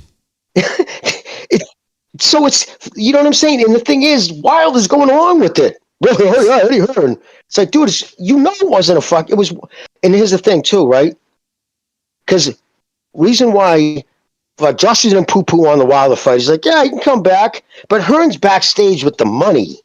You don't think the Arabs just saw the fucking performance? Not only did how bad he looked, I mean, he didn't lose, but he looked terrible losing. Horrible fundamentals. Horrible. You can tell he doesn't do, it's just, anyways, crazy. So here's the thing, like Eddie knows there's no money there for that fight anymore. They're not going to put up any big money for Wilder. That's the reason why that fight can't happen. Oh, he's just happy he can't fight me. Shut up, dude. If the fucking Arabs turned around to Eddie tomorrow and said, okay, we're going to give you guys $50 million and we'll give Wilder 10. You know what I mean? Fucking Hearn said, when do you want us ready? Right? Let's be honest. The reason why that fight isn't happening next or isn't on the horizon because there's no money behind it. Like he takes no responsibility for his actions. Zero. Like it's fucking, how unaware can you be? I don't know. It just infuriates me. I already know what the Wilder fans are going to say now because they're easy to read. They're going to say, hey, well, if Wilder's so easy, why doesn't Joshua fight him? It's like, okay, so that's the argument because he's easy. So anyone that's easy, Joshua should fight. Hey, he should fight me then. I'm an easy target for Joshua. Well, actually, that's a bad example because I wouldn't be easy for him. But like anybody, like fight Bermain Stiverne, because he would be easy. So anyone that calls him out and who's an easy target, Joshua should fight to prove that they are indeed easy. Makes no sense. Wilder was highly overrated. It's all coming to the forefront again. He's gonna get exposed again by the next world-class fighter he fights. And people just have to accept that. And you can say, oh, we're hating all you want. We're pointing out that he's not that good. And if you still want to maintain that he was that good after he just lost basically pretty much every round against Joseph Parker, I don't know what to tell these people. All right, listen. Gonzalo's trying to join, but he can't. He says he can't hear us. But anyway, all right, Gonzalo, whatever, man. But I don't know, man. Maybe you got us muted. Because if you can't hear... all right, jump on the... Gonzalo, one last try before I go to the phone lines. Jump back on the panel. And let's see if we can hear you at least. Because you say we can't hear you, but maybe we can hear you. So maybe we can work off of that. I don't know. Hey, by the way, fellas, don't forget to hit the like. Really helps us out. I will not shut up about it. until I see where are we at with the likes. By the way, BDA, if Joshua was to fight Wilder and knock his ass out, they're gonna say, "Oh, he was too old. Oh, they drugged him. Oh, this and that." Come on, man. He was, Exactly. they already got a built-in excuse if he was to fight AJ, Wilder fight AJ, and AJ knocks him out. Absolutely. You got one guy on YouTube, Hood Boxing, saying it's the Illuminati. The Illuminati got to Wilder. Swear to God, Hood Boxing. Yeah, and they never talk about who the Illuminati are. Who are the members, and why would they want to take Wilder down? It's like, you got to get into specifics, man. You can't just throw out any wild conspiracy. And I'm a conspiracy theorist, even though that's a pejorative term. But you got to give us some evidence. You can't just say, "Oh yeah, this and that," and outlandish claims. Well, and it's an echo chamber. And that's what Wilder says. Oh, I could say so much, man. Oh, but he always makes these jokes and he trails off. Oh, you believe me, I could say some things, man, but I'm not gonna. I was told not to say nothing bad about people. No, dude, you're accusing people of trying to murder you, bro.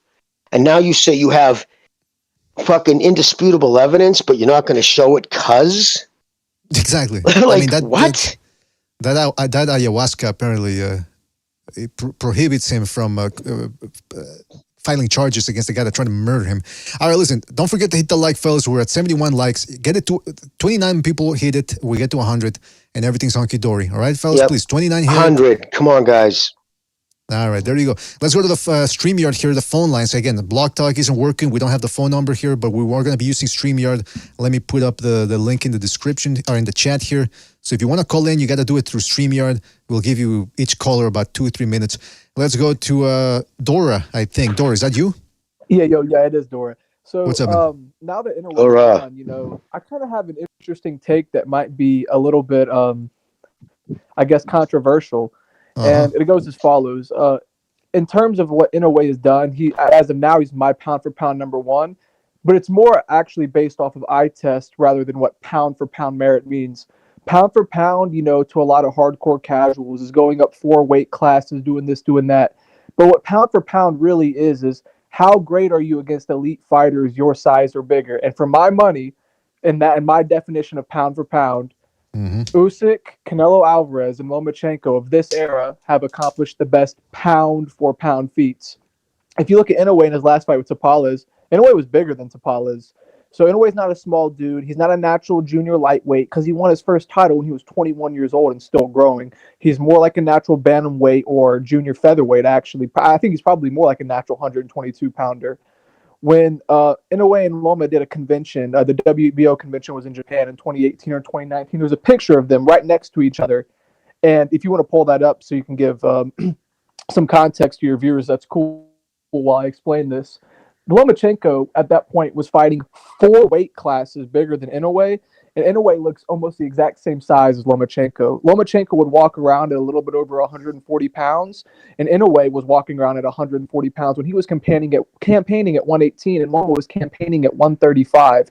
So yes, when you look at Canelo's losses and Loma's losses against guys bigger than them, the fact of the matter is, they take insane risks where they give up height, reach, and weight into such a substantial margin that they have to be on their A game no matter what. If they have an off night, kind of like what Canelo did against Bivol, or if what happened with Loma and Teofimo Lopez, they're going to lose because these guys they're fighting talented fighters that are far bigger than them.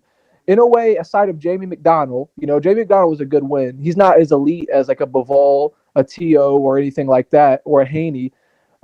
That's in my opinion Inoue's best pound for pound win because he gave up a lot of height, a lot of reach, and some weight in that fight. But Inoue isn't a tiny guy like people claim it. Like when you got to think about how big these guys are when they're fighting these like when these people are matched up. Inoue is not a natural junior flyweight. Taraji is a natural junior flyweight because he's been fighting there his entire career. So based off eye test, I think Inoue could do these things that Usyk has done when he beat AJ.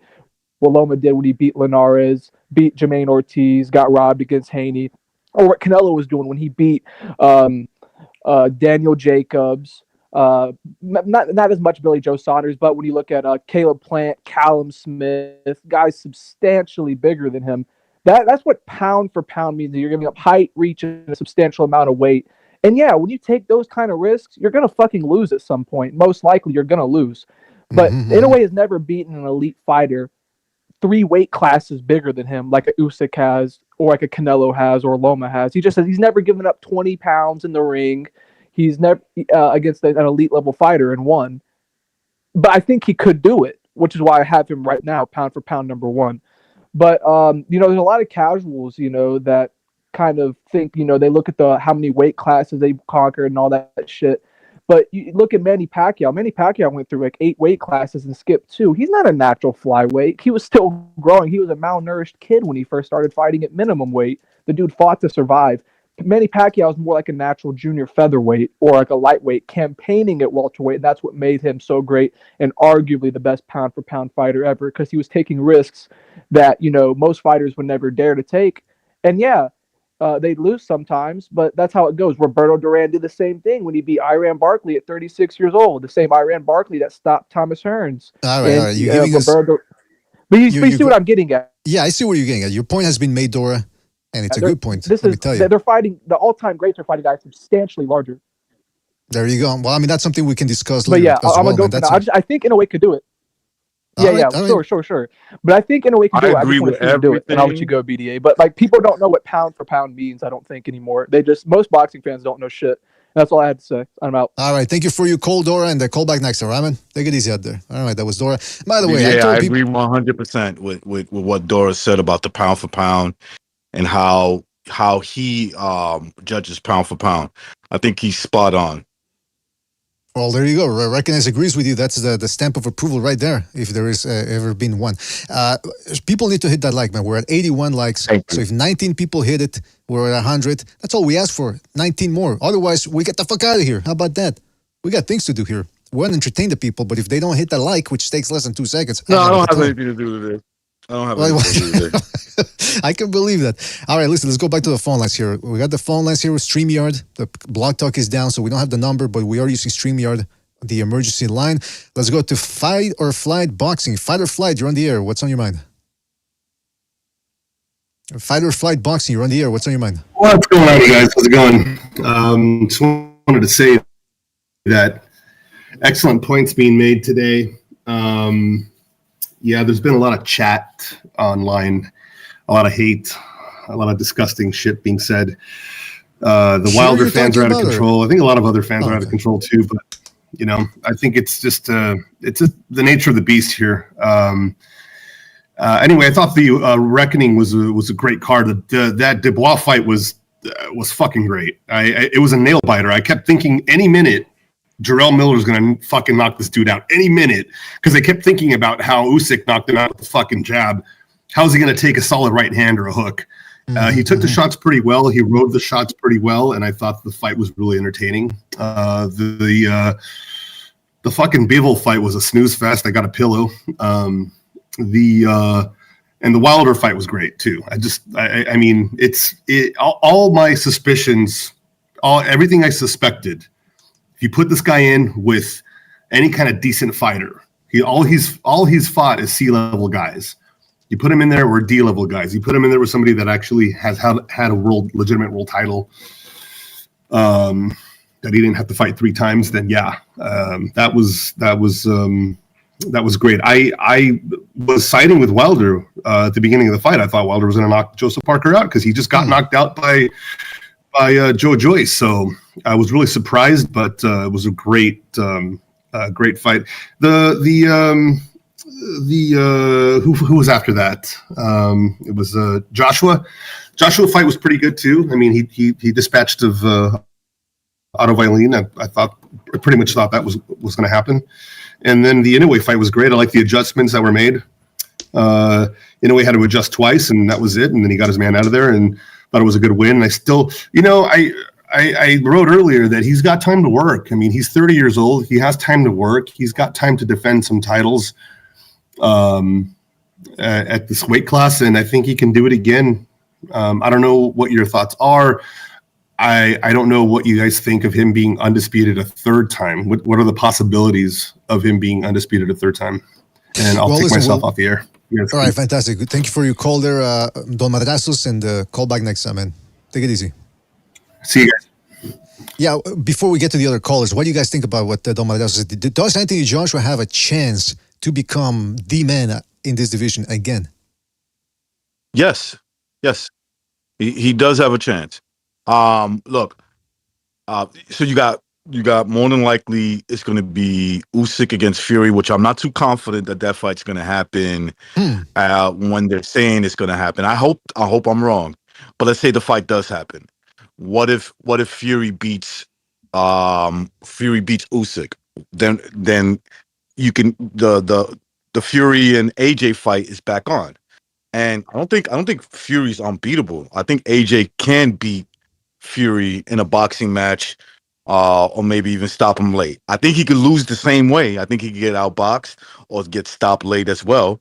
But like he has a shot. Like Fury doesn't have this juggernaut, hold on the heavyweight division where he's that much better than everybody. I think that if they were to fight right now, from what I've seen, I would take AJ to beat Fury. I mean, yeah, I mean, after I remember in 2021 when they were negotiating, I'm talking about Fury and AJ, and a lot of people were picking Fury because they thought, oh, well, AJ is going to get tired. That's what he does, right?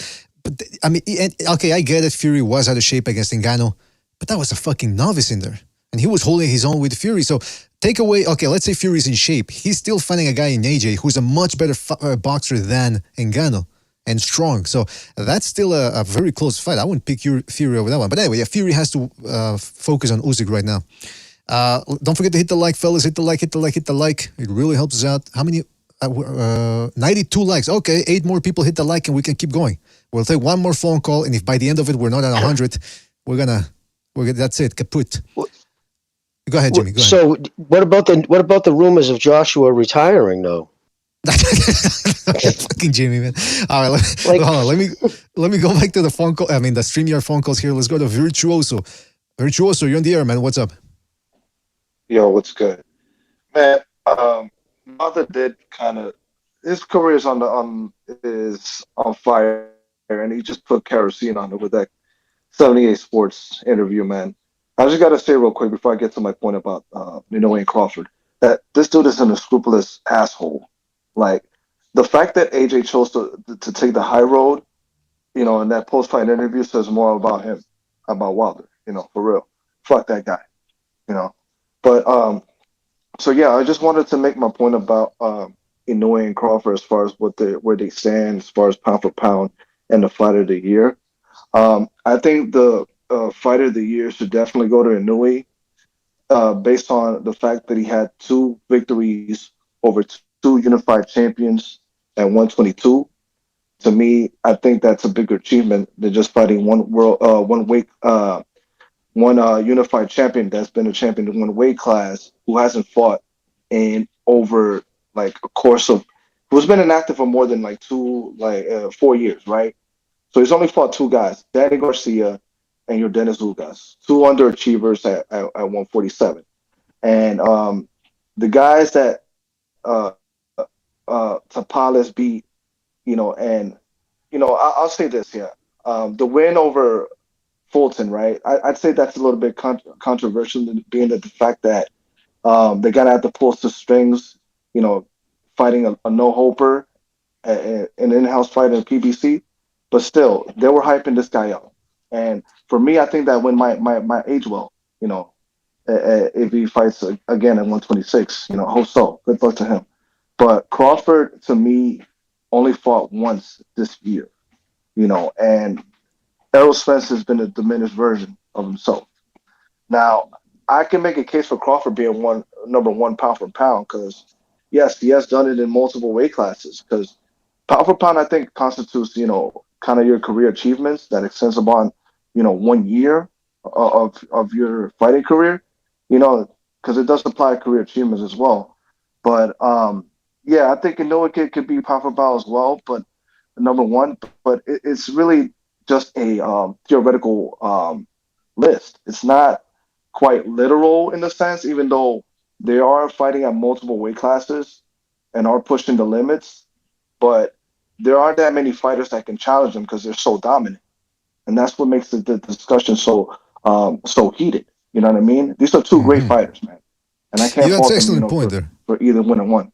Yeah, and the fact that people get angry over it is, I understand why, but it's unseemly, I Yeah, should say. yeah. Uh, So just to be fair, I'll put Crawford number 1 pound for pound. I'll make Inoue the fighter of the year. 2022. yeah, there you go. You're gonna compromise. All right, well, listen, Virtuoso, man. Thank you for your call. I gotta get back to a whole bunch of other calls here, but thank you again for calling in, and call back next time, right, man? Take it easy out there. No problem. Peace out, bro. Peace out.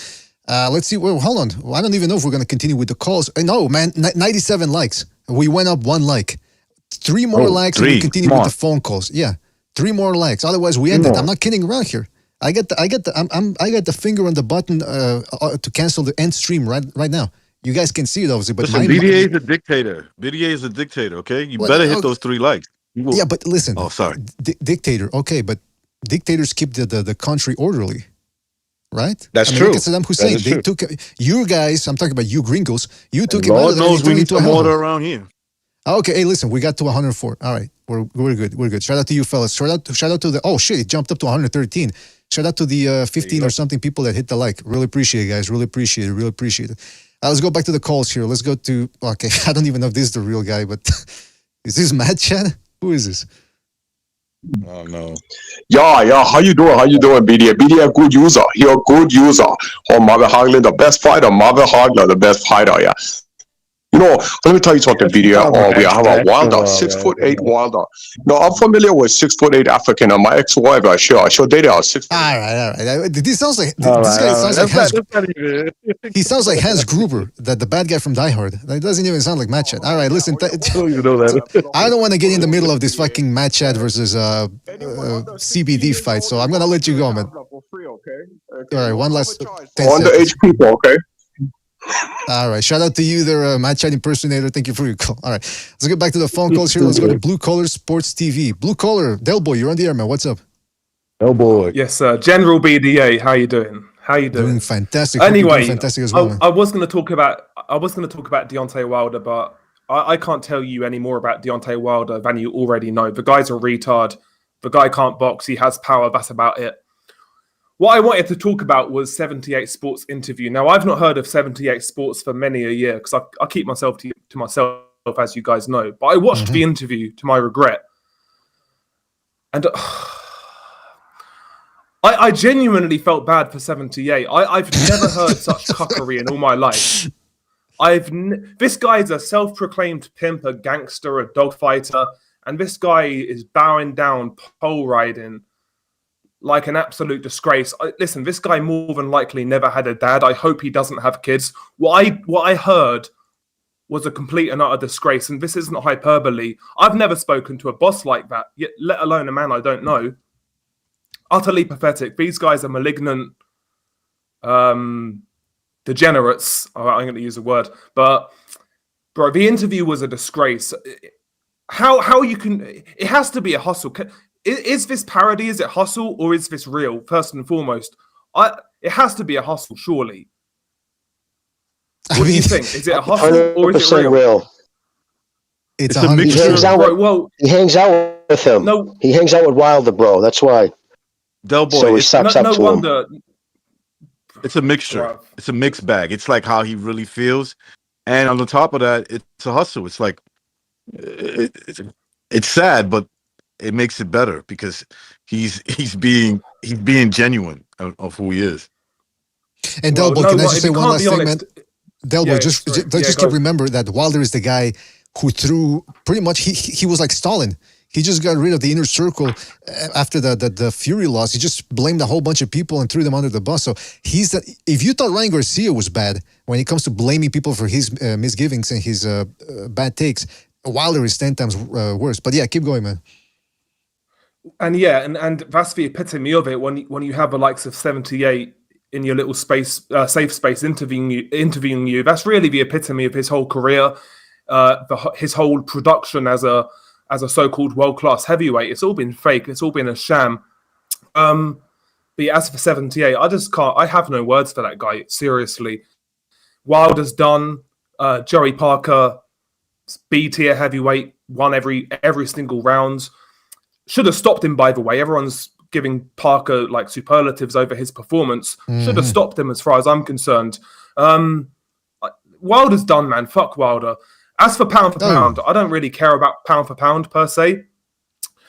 But I find, as an outsider looking in, when people compare performances of so-called pound for pound fighters, I find the comparisons interesting and the double standards. I sound like one of those guys. Oh, double standards. But when Crawford loses 4 rounds to a peg-legged David Benavidez who got sprayed up like 50 Cent, that's domination. That's pound for pound. When he gets dropped by Kavalauskas, domination, pound for pound. When Inoue loses a round, maybe 2, against a unified champion in Tapales, he struggled, guys. He looked bad. He's not pound for pound. He's a hype job. Bro, come on, bro. This whole scene is full of dickheads, bro. I've had a few drinks, as you can tell. But hey, listen, Blue Collars he's got a channel called Disturbed Reality. He watches beheadings, people getting tortured to death, cartel execution videos. The fact that he's at a loss for words for Wilder's behavior should let you know how disturbing that actually is, man. Because you're at a loss for words, man. What the fuck? I'd rather watch those videos 10 times over than listening to that bullshit interview again. Oh, wait a minute. Well, listen, I mean, I agree with you. Wilder is a guy that's going to throw everybody under the bus for all his mistakes. And some people in the chat are saying, "Oh, come on, you can't criticize Parker." Yeah, we can, because I'm right there with you. I think Parker, there were a lot of chances for him to actually work more, but he was weary of Wilder's power. And I'm thinking, look, he can't hit you off the back foot. I mean, he can, but it's not going to be as unless you go in there with your hands down and your chin up in the air like fucking Hellenius.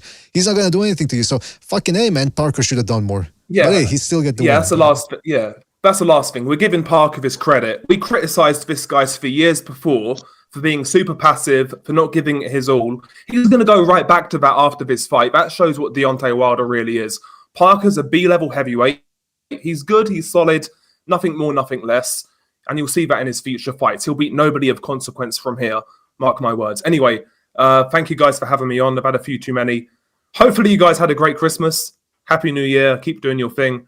Big up to the panel. Salute. Thank you, man. Thank you. So right back at you there, Del Boy. Hope you had a fantastic holiday as well. And hey, listen, New Year's still up, so save some of those drinks for that day. Don't forget to hit the like, fellas. Subscribe if you yet to do so. Boy is still celebrating. Yeah, he's still celebrating. Why not? I'm going to be celebrating all the way to February. Why not? All right, let's go to our phone call here. Let's go to, again, the phone lines are down today, so we're using StreamYard. Let's go to Southpaw Lefty. Southpaw, you're on the air, man. What's up? Southpaw Lefty, you're on the air, man. Lefty. All right, let me go. We'll get back to him. Let's go to Hugo de Fundio. Hugo de Fundio, you're on the air. Hugo de Fundio, what's up? What's up, Jimmy? What's up, Recognize? What's up, BDA? That's Hugo de Fundio. Fundio. That's not a slang. Yeah, that's not a slang that I'm familiar with. But go ahead. You know what Hugo de Fundio means, right? Yeah, I know now. Mr. Booty Juice. Mr. Booty Juice, what's up, man? I had to do something different. I had to mix it up, That's how we do it. We just, something new. Can I come up with something a bit different? I just wanted to say this. I mean, first of all, Wilder, to me, he's a relevant man. Like, I think this is the end of his career, so all the shit he says outside of the ring, I never take the guy seriously at all. I mean, the only real credit I can give him is, he did good for his limited skill set, but other than that, he's not a dude that I care to watch or even think about or talk about. He's just so fucking irrelevant at this point, but, fuck him, fuck his career. But I want to say this about Inoue, I stayed up. Obviously, I'm always going to watch this guy fight. I mean, what a great performance. I do feel towards, the 8th and 9th round, he did get a bit, I don't know, he wasn't coming on, but, yeah, for sure, Tapales is no joke, man. Much respect to Tapales, even though,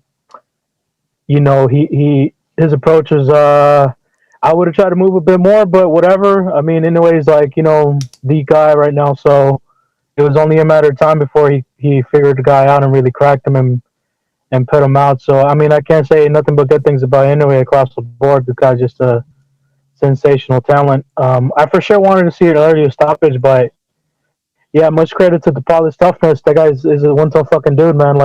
For him to stand there with Inoue and just try to, take the shots and try to get his in, man, that's crazy. I mean, possibly he didn't really have any other option, so yeah, great performance either way. And I think for the pound for pound list, he's for sure my number one. I think when people talk about, I call him Crud. You know, a lot of people call him Bud. I call him Crud. Oh, come Terrence on. Crud Crawford. I think. I mean, he's not a dog. Like he's not a bad fighter. But in terms of like what he's done, even when he's tried to argue, you know, he tried to, you know, as you mentioned with those people early on.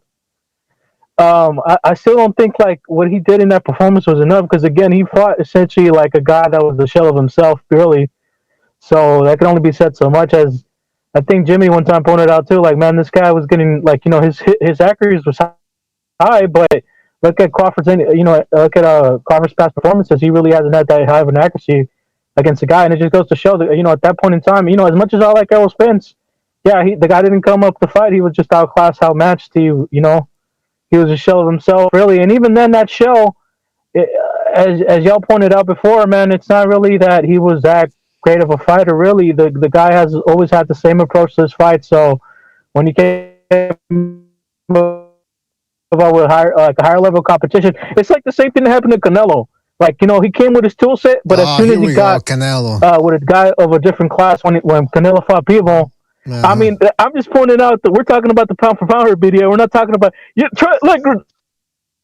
man. I don't want to talk about this fucking guy, but I'm just making points, okay? Come on. It's not my fault that Canelo fought Bivol. He went up in weight. But like again, we're saying my point is this. Let me just make this point. I don't want to get bogged down with this fucking Fruit Loop again. All right. Hey, okay, like, well, let me ask you this. Let me ask you this. Fuck Canelo. Let me ask you this. Fuck Canelo.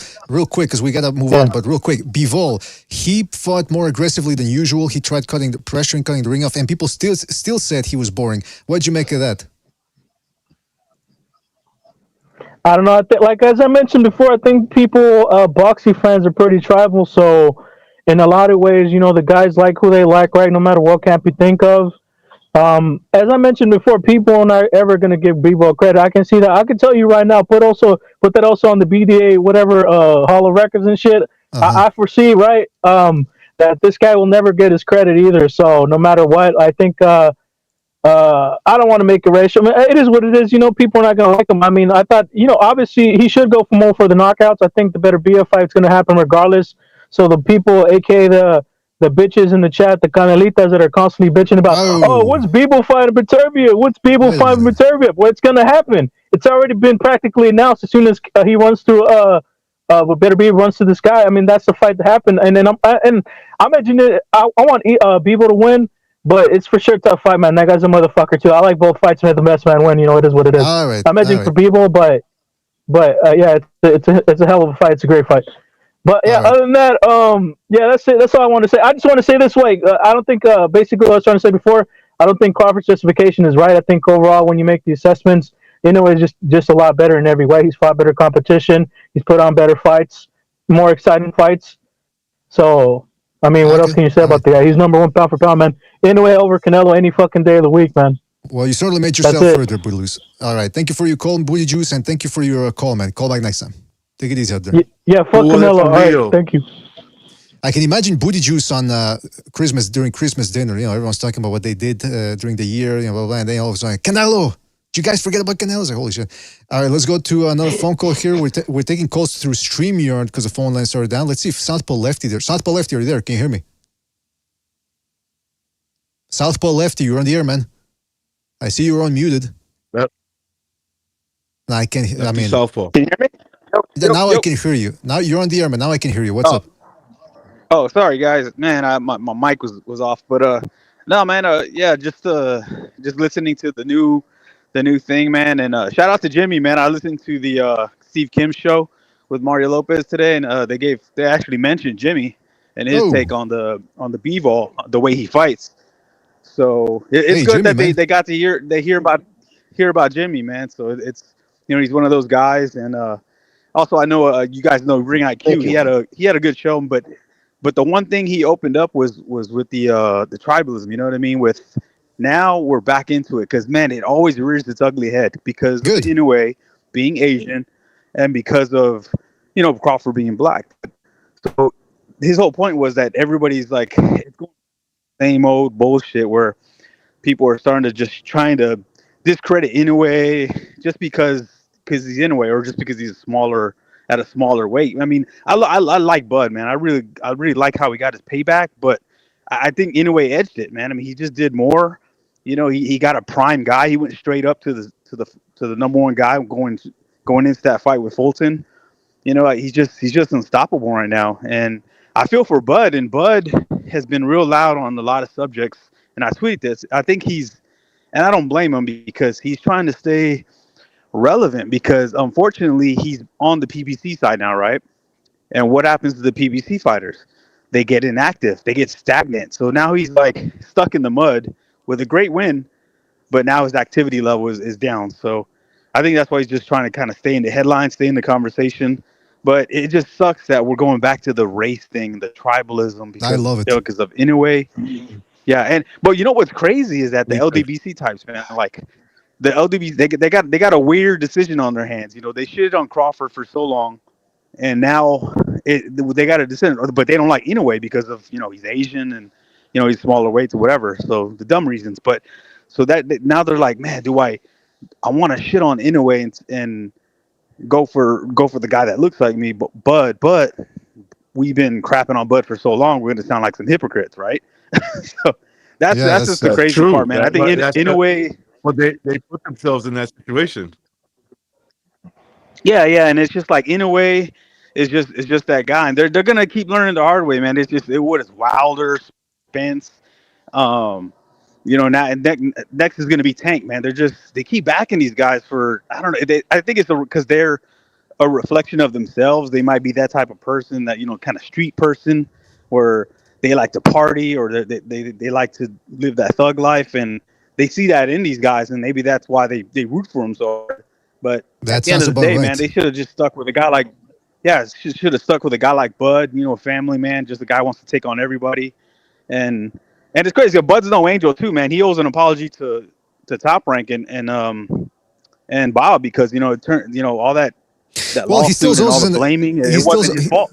He still owes an apology for the way he fought Postal. My goodness gracious, that was one of the worst fights I've ever seen. But listen, Southpaw, man, we got to move on here, but great points. And obviously I'm kidding about how I like how it's getting racial again. I mean, I'd rather we all stick to the boxing. But look, 2024. Yeah, you're funny. Wait, I got one more request, BDA. One more request. Sorry, before I go. Go ahead. You got to bring back the communiques, man. What happened to that? I'm going to bring it back for the second Renaissance. Because we're getting a lot more interesting ones over there than we do here. They're still coming, by the way. We do have an email address for the BDA Boxing now. I try to read as many emails as I can. I can't always reply to all of them, but we get some interesting people typing in, that's for sure. All right, Southpaw, man, thank you for your call and appreciate your thoughts, and call back next time, right, man? Take it easy out there. All right, guys, rock on.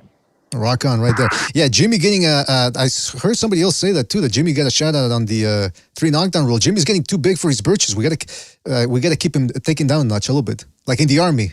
You know, it's army or one. There's no one leader. So Jimmy, don't get too hot-headed. Hey, BDA, they're gonna open up the books for him. They're gonna open up the books. It's about that's time. What they're gonna straighten me out. Hey, Jimmy's gonna straighten us I all know. I wasn't gonna bring it up until I wasn't gonna bring it up until it was time to renew my contract. So I didn't want to talk about it over the year. Yeah, he's gonna try to use that as leverage now. You believe this shit? We're gonna be one day. Hey, man, no more religious pictures, please. All right. Listen, we got to get back to the phone calls here. Let's go to we got Straight G Tour here. Straight G, you're on the air. Straight G, what's on your mind? Straight G, hey, straighten what's up. up, BDA? Hey, yo, can y'all hear me? Yes, we can hear you, man. What's up?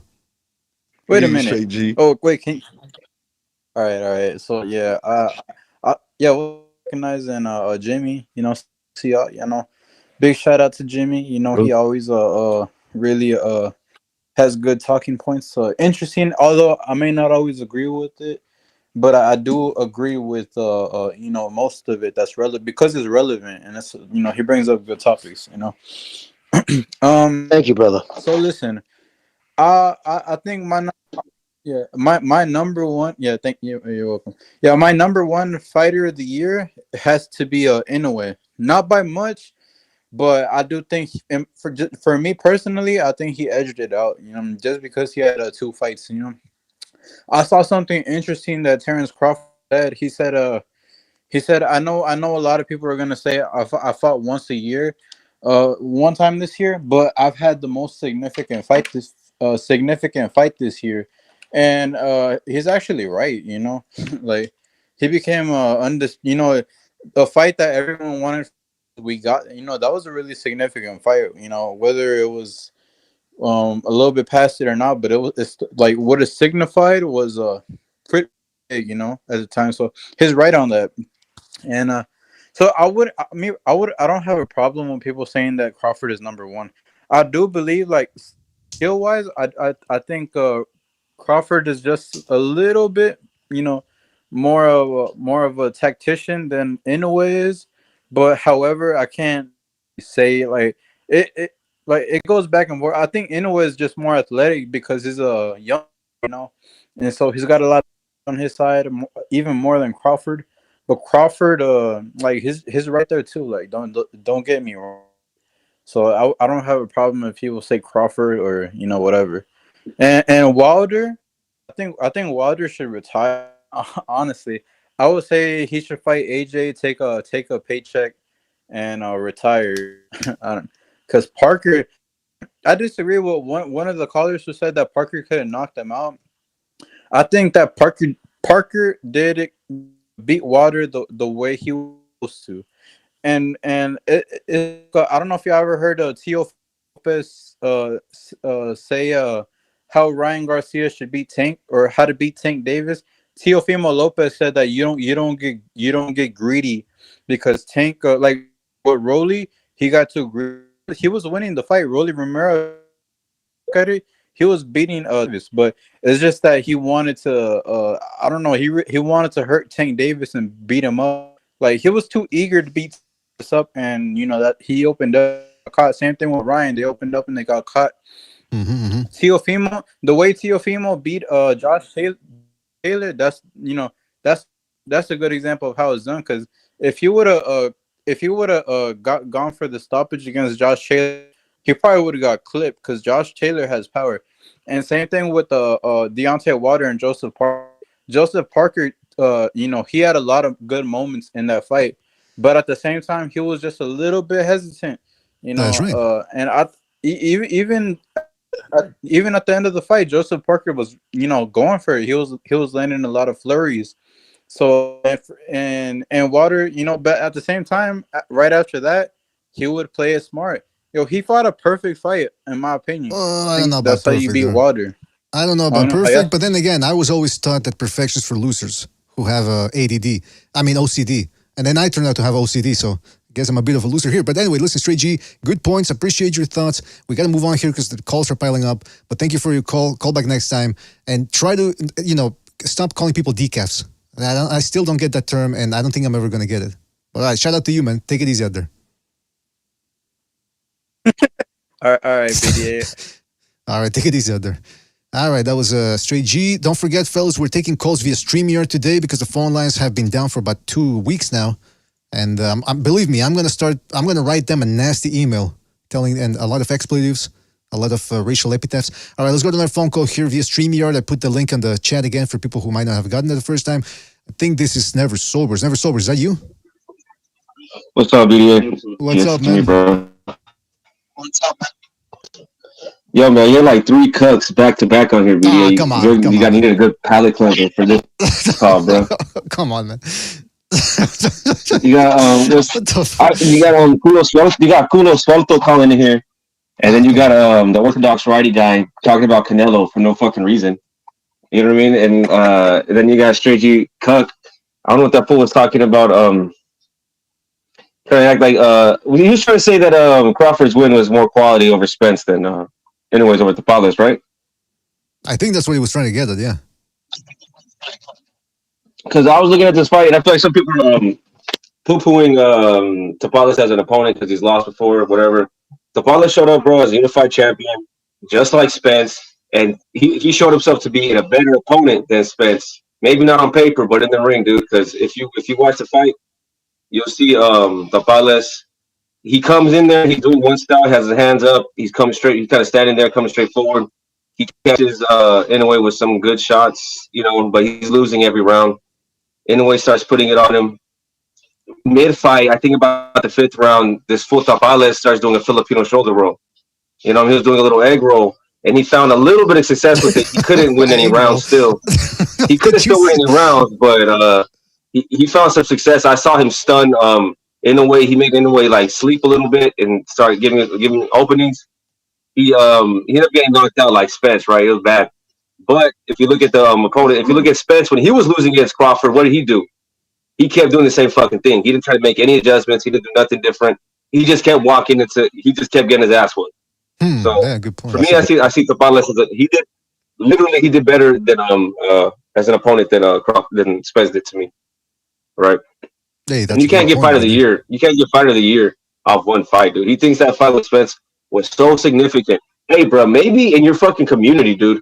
Maybe in your inner community, bro, where all y'all give a fuck about. But the boxing world, no, bro, you can't do it one fucking fight over with some dude that couldn't make any fucking adjustments. Well, who didn't look like himself, and they're like, come on, bro. Sobers, real quick, did you hear what he said? I don't know if I put up this tweet a couple of minutes ago, well, half an hour ago, where Terence Crawford said, I'm the only fighter to beat a top 5 pound-for-pound fighter this year, and the way I beat him was unmatched. 2023 Fight of the Year is me. Some might say that I only fought one time, but hey, that one fight was bigger than any of the others. This is the first time I've seen a fighter advocating for himself to be Fight of the Year. Yeah, you know what? And he just guaranteed that he shouldn't be anybody's fighter of the year doing that shit. That's not something you're supposed to put on yourself. You know what I mean? I mean, hey. You're supposed to let your accomplishment reflect, themselves and the people. Like, people say, do you think you're the best fighter in the world? I don't know. What do you guys think? That's what fighters say in the ring, right? And they ask the crowd, and they're like, ah! You know what I'm saying? That's right. You're supposed to let the people decide, bro. You can't be like, I'm the guy. I'm me because it stands. Come on, bro. Yeah, he sounds like a little kid who says, "I should have won the contest." The maybe contest. He whooped it. I said maybe this was in 2018 and he did it. Yeah, that's a good point. And so people in the chat are calling him Cryford. All right. Anyway, listen, Solvers, man, we gotta move on here, but good call as always. Thank you for your call, and I'm gonna send you the link if you want to jump on the panel. All right, bet. All right, take it easy, man. All right, Cryford. Cryford. All right, our chat is creative, man. Yeah, I mean, I tell you, they're animals, but they keep it real. They tell you what they think, even when they insult us. At least it's what's on their mind. Can I say one thing about the fighter of the year, pound for pound, and all that stuff? Sure. I just want to say, look, man. When it comes to like these prestigious awards, you have to nitpick, right? Because that's the margin of like how somebody would win an MVP, a fighter of the year. And boxing is, it's fighter of the year. So like you kind of like X somebody out over somebody who did a little bit better. And if you look at Terence Crawford, he only fought one time, right?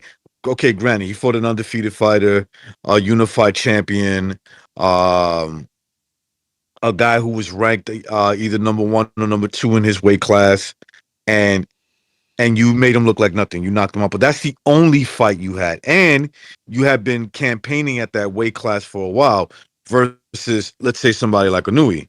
Inoue went up for the first time to 122, and he fought the number 1 guy and the number 2 guy, right? Or the 2 guys with belts. He definitely fought the number 1, and he stops both of them.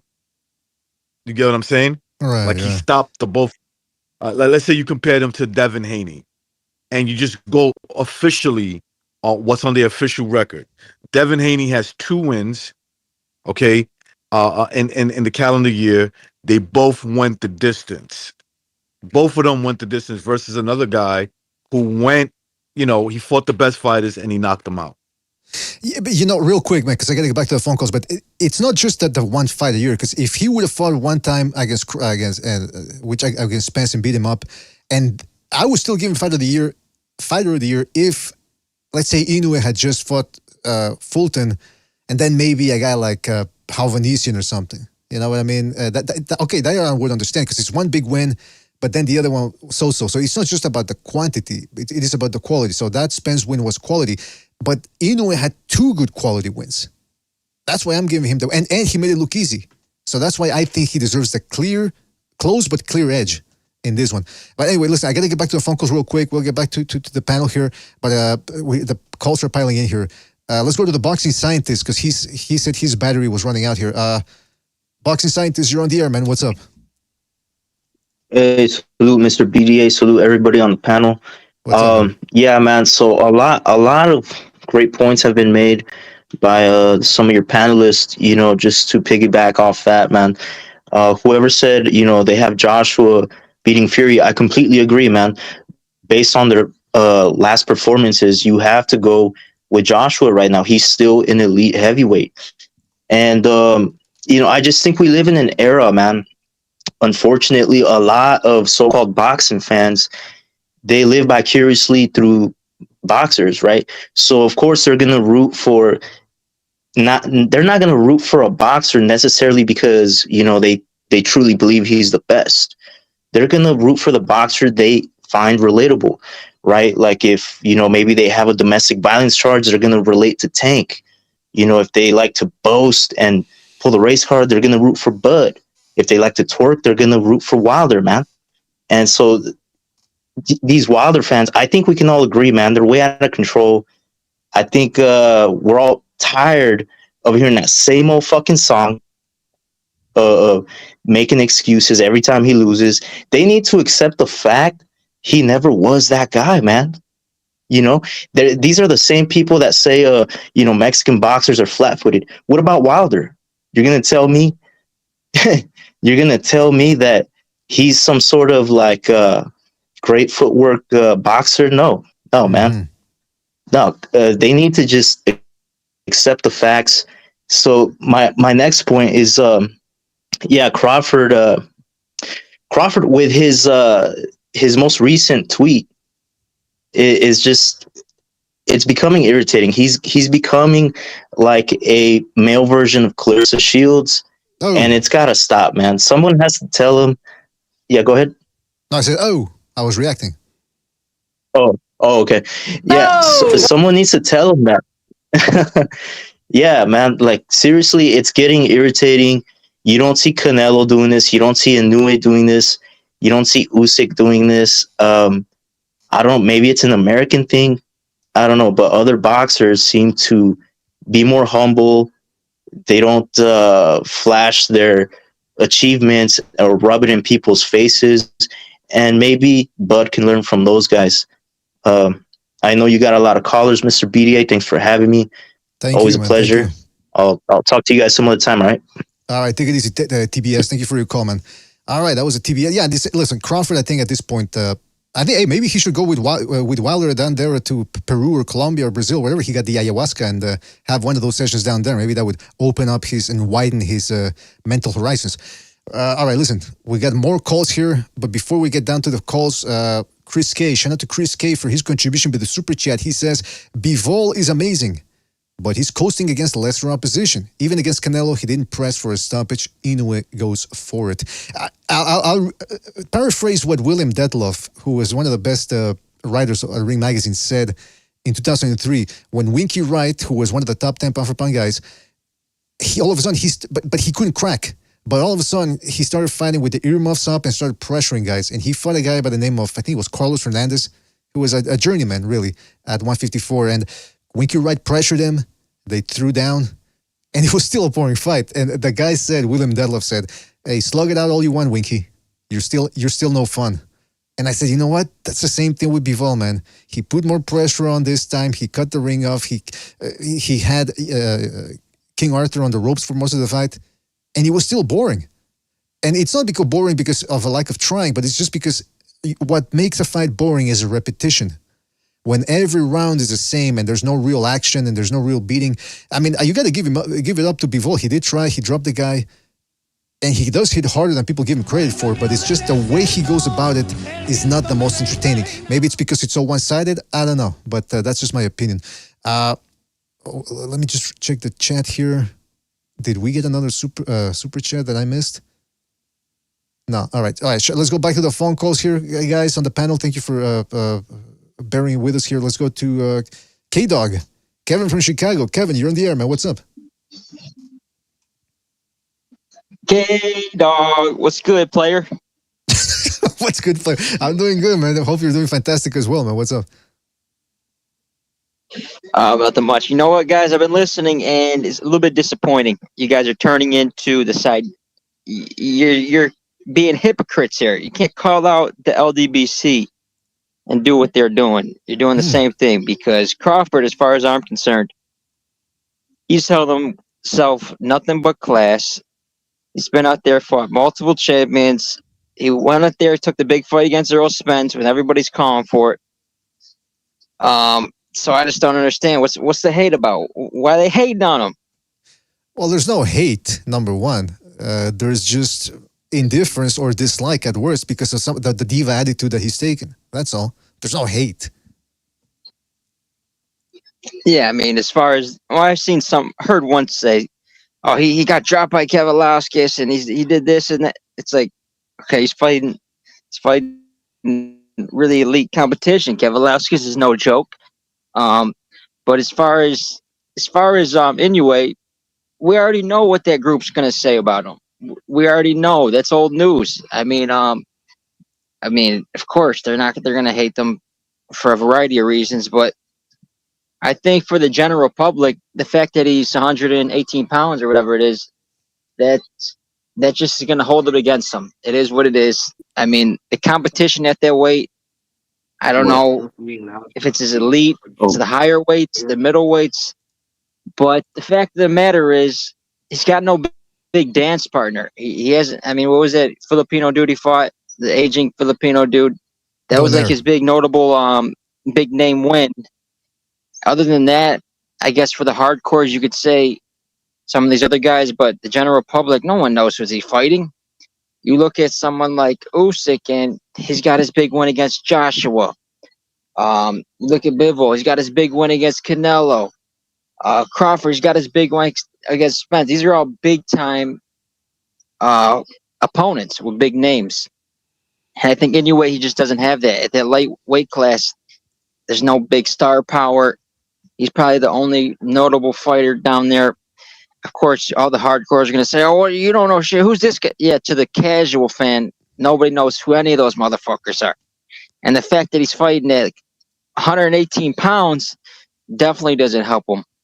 It's just the way of the world. So sometimes when someone says he can't be pound for pound, you got to look at it objectively. And I tend to agree that he's not the pound for pound best fighter in the world. It just K-Dog, I don't know what it this? is. Respectfully, it doesn't make sense to me. He can't be. I right now, the fight of the year is Bivol. I get your point. He's Come got on, what the fuck? I get your title point. defenses. He got his big one against Canelo. He's always stepping up, fighting the best of the best. And now look at him. He's coming in. He's fighting Beterbiev next year. It's going to be the big one, the best fight in boxing. Kevin, to respectfully, because I'm always respectful with the K-Dog. I wouldn't want to step out of line with you. But when you say, nobody knows who Inoue is fighting, plenty of Japanese don't seem to care, man. This guy scores about 10 mil or maybe more views per fight. So when you say nobody knows who he's fighting, you tell that to those Japanese over there, man, with their fucking tape decks and their cars, because they certainly seem to respect the guy. I mean, this isn't just an Amerocentric issue here. He's a star over there. That counts for something, that the demographic is. That's not surprising. Japanese love their combat sports. I mean, they've had a big MMA market in the Pride days, so I'm talking about worldwide. Of course, the hometown's going to support them, but I'm talking worldwide. Well, I mean, just worldwide. Nobody knows who fucking Errol Spence and Crawford is in the United States. 500,000 people seem to know who they are because that's the amount of pay-per-view buys they get. You know, K-Dog, you're a little out of line. I think worldwide. I think they're more popular. They're more popular worldwide, I'd say. Well, I mean, I don't know how you base that on, but listen, they're calling for that fight for so long. That's Spence Crawford. They were calling for that fight for years. Recognize you're saying you're a little out of line, man. Demographics. K-Dog, you're a little out of line. You're a little out of line. Who's out of line? Recognize who's out of line. You're out of line a little bit, man. You're a little bit out of line today. No. You insulted him a little bit. You insulted him a little bit. You got a little out of line yourself. Nah, I ain't told nobody. He's out of line. He's out of line a little bit. Let's have a drink.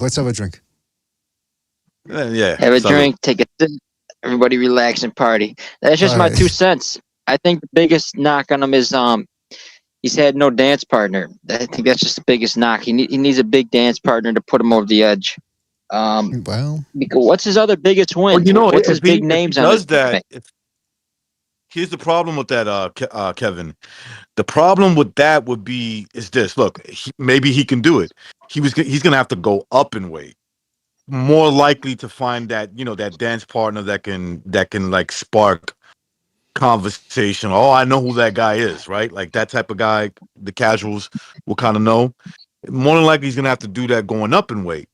And let's say he stays in the weight class that he is, he's gonna have to get older for that to happen, because you would have to start now in building somebody who can rival his name somewhat. So I get where Kevin is coming from. I just look at the content of the win, the quality of the opponent, and the situation. Like him actually going up in weight. At least with Fulton was the bigger guy. The Tapales guy, I felt like he might have been bigger than him, but he beat him up like a bigger guy. All right. Listen, so that's something I gotta let the K-Dog I gotta go, respond. I gotta respond. One sec. All right. And then all right. I'm all about pure sport. I'm all about it. That's the name of the game. If it's not a popularity contest. If you got the skills, you got the skills. Come on. But the fact of the matter is, the smaller weights, they don't have as much. There's not many men that small. The average man is 160 pounds or something like that. And I mean, if you want to count like Far East Asia or whatever, they're all like 125 pounds. That's one thing. But worldwide, I think.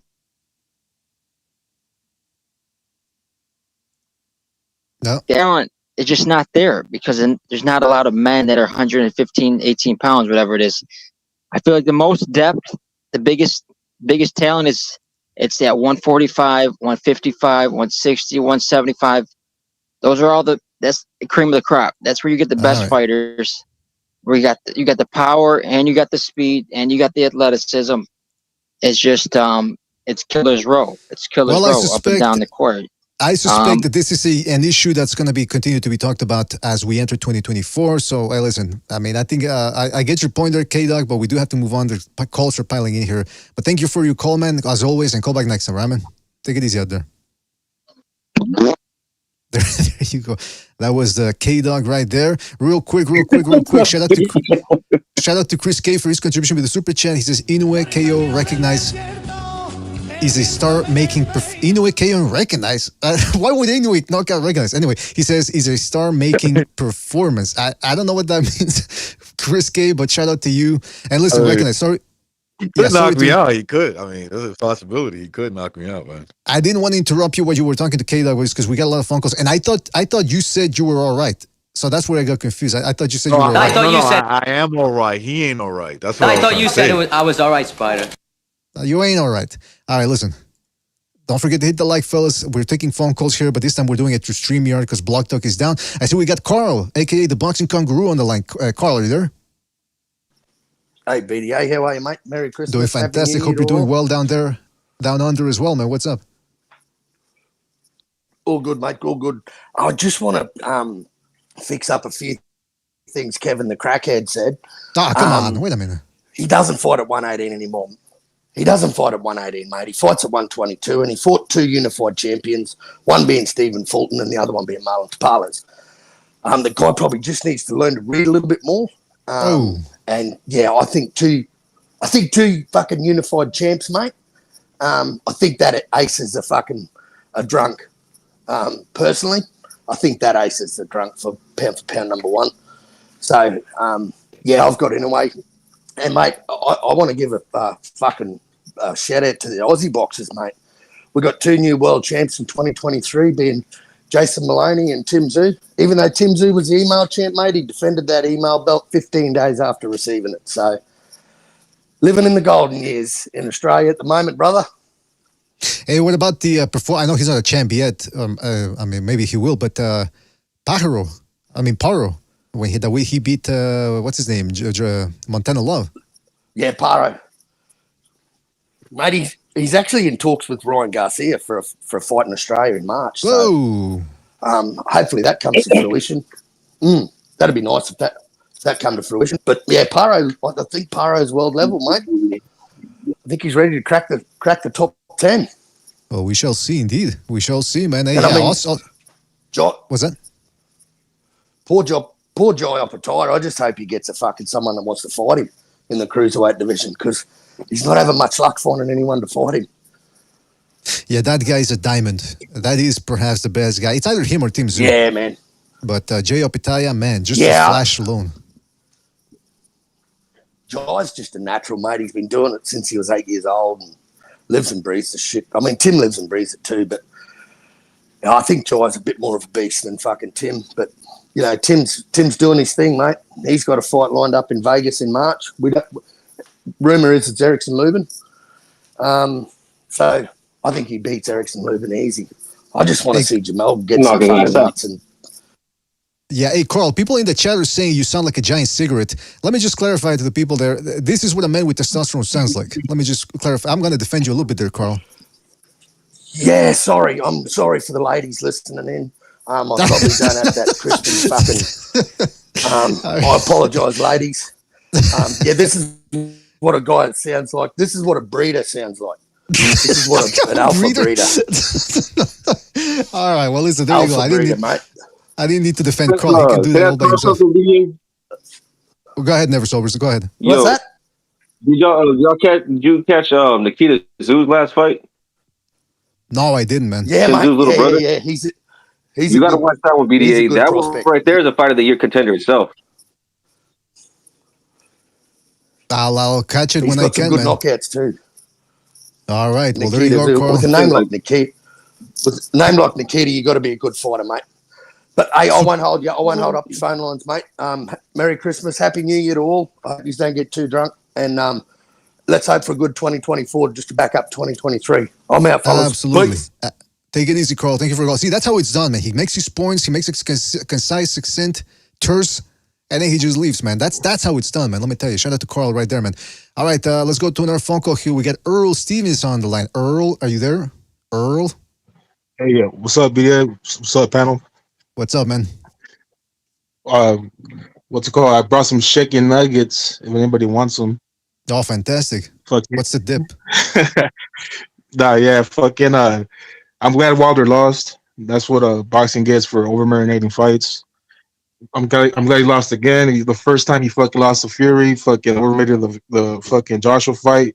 Now they're over marinated again, and he fucking lost again. So he's cucked out Saudis. Better offer Parker some money to fight Joshua or something, because this was a tournament for the winners to fight. Then what the fuck? These guys are infatuated with shirtless black men only, or what's going on?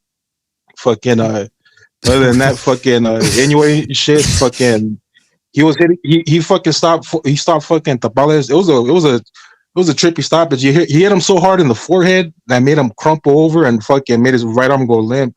It was like a painful stoppage. It was a trip. Tapales was wincing when he was getting punched by Inoue, and he went down with like sheer pain or something. That was interesting. That was pretty cool to watch.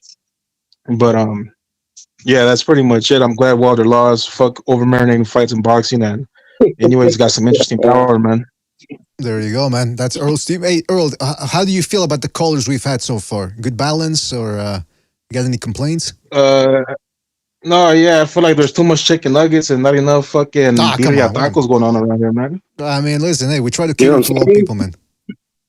That's why I had to call in, man, because fuck. That's why I had to call in, man. Bring some balance to this shit, because these motherfuckers like talking. And they got some stupid ass points. First of all, the Crawford Spence fight, nobody was asking for that shit no more. I was asking for that shit like 5 years ago. I don't give a fuck about that fight anymore. Well, there you go, man. And fucking, and like I said, fucking Joshua and Wilder, man. Fuck both. Well, I mean, fuck Wilder for sure. Joshua's coming back. He deserves some respect to keep fighting top level competition, but that fight should have been happened, man. That's what boxing gets.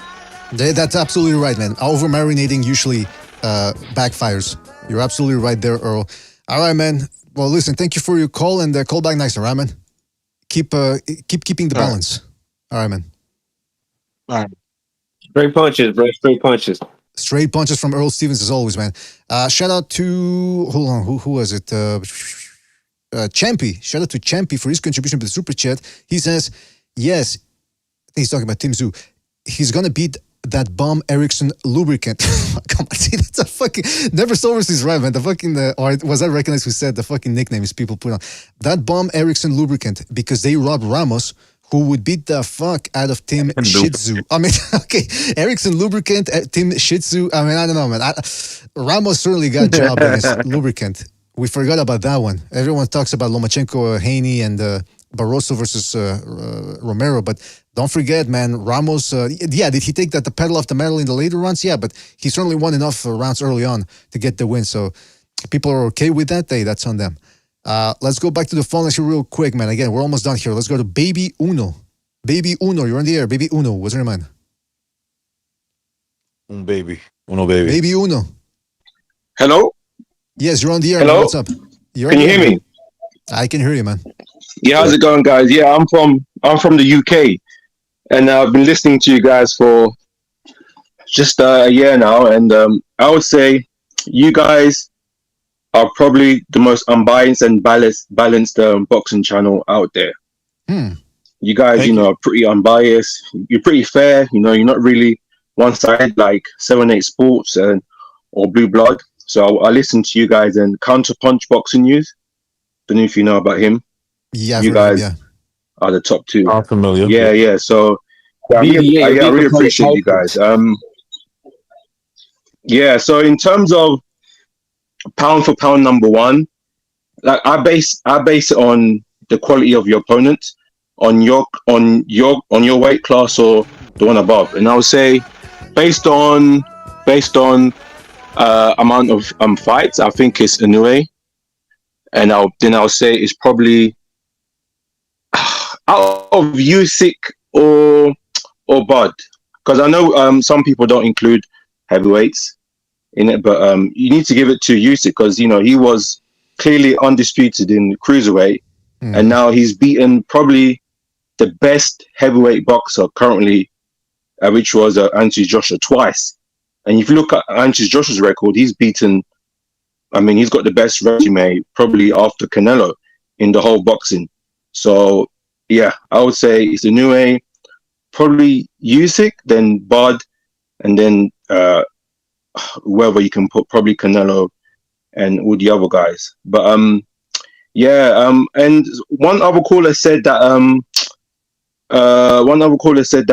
they said the Bud or Spence were kind of popular, like famous around the world. It's not true, because in the UK, the only most popular boxer out there, other than UK boxers or in Europe, is Usyk.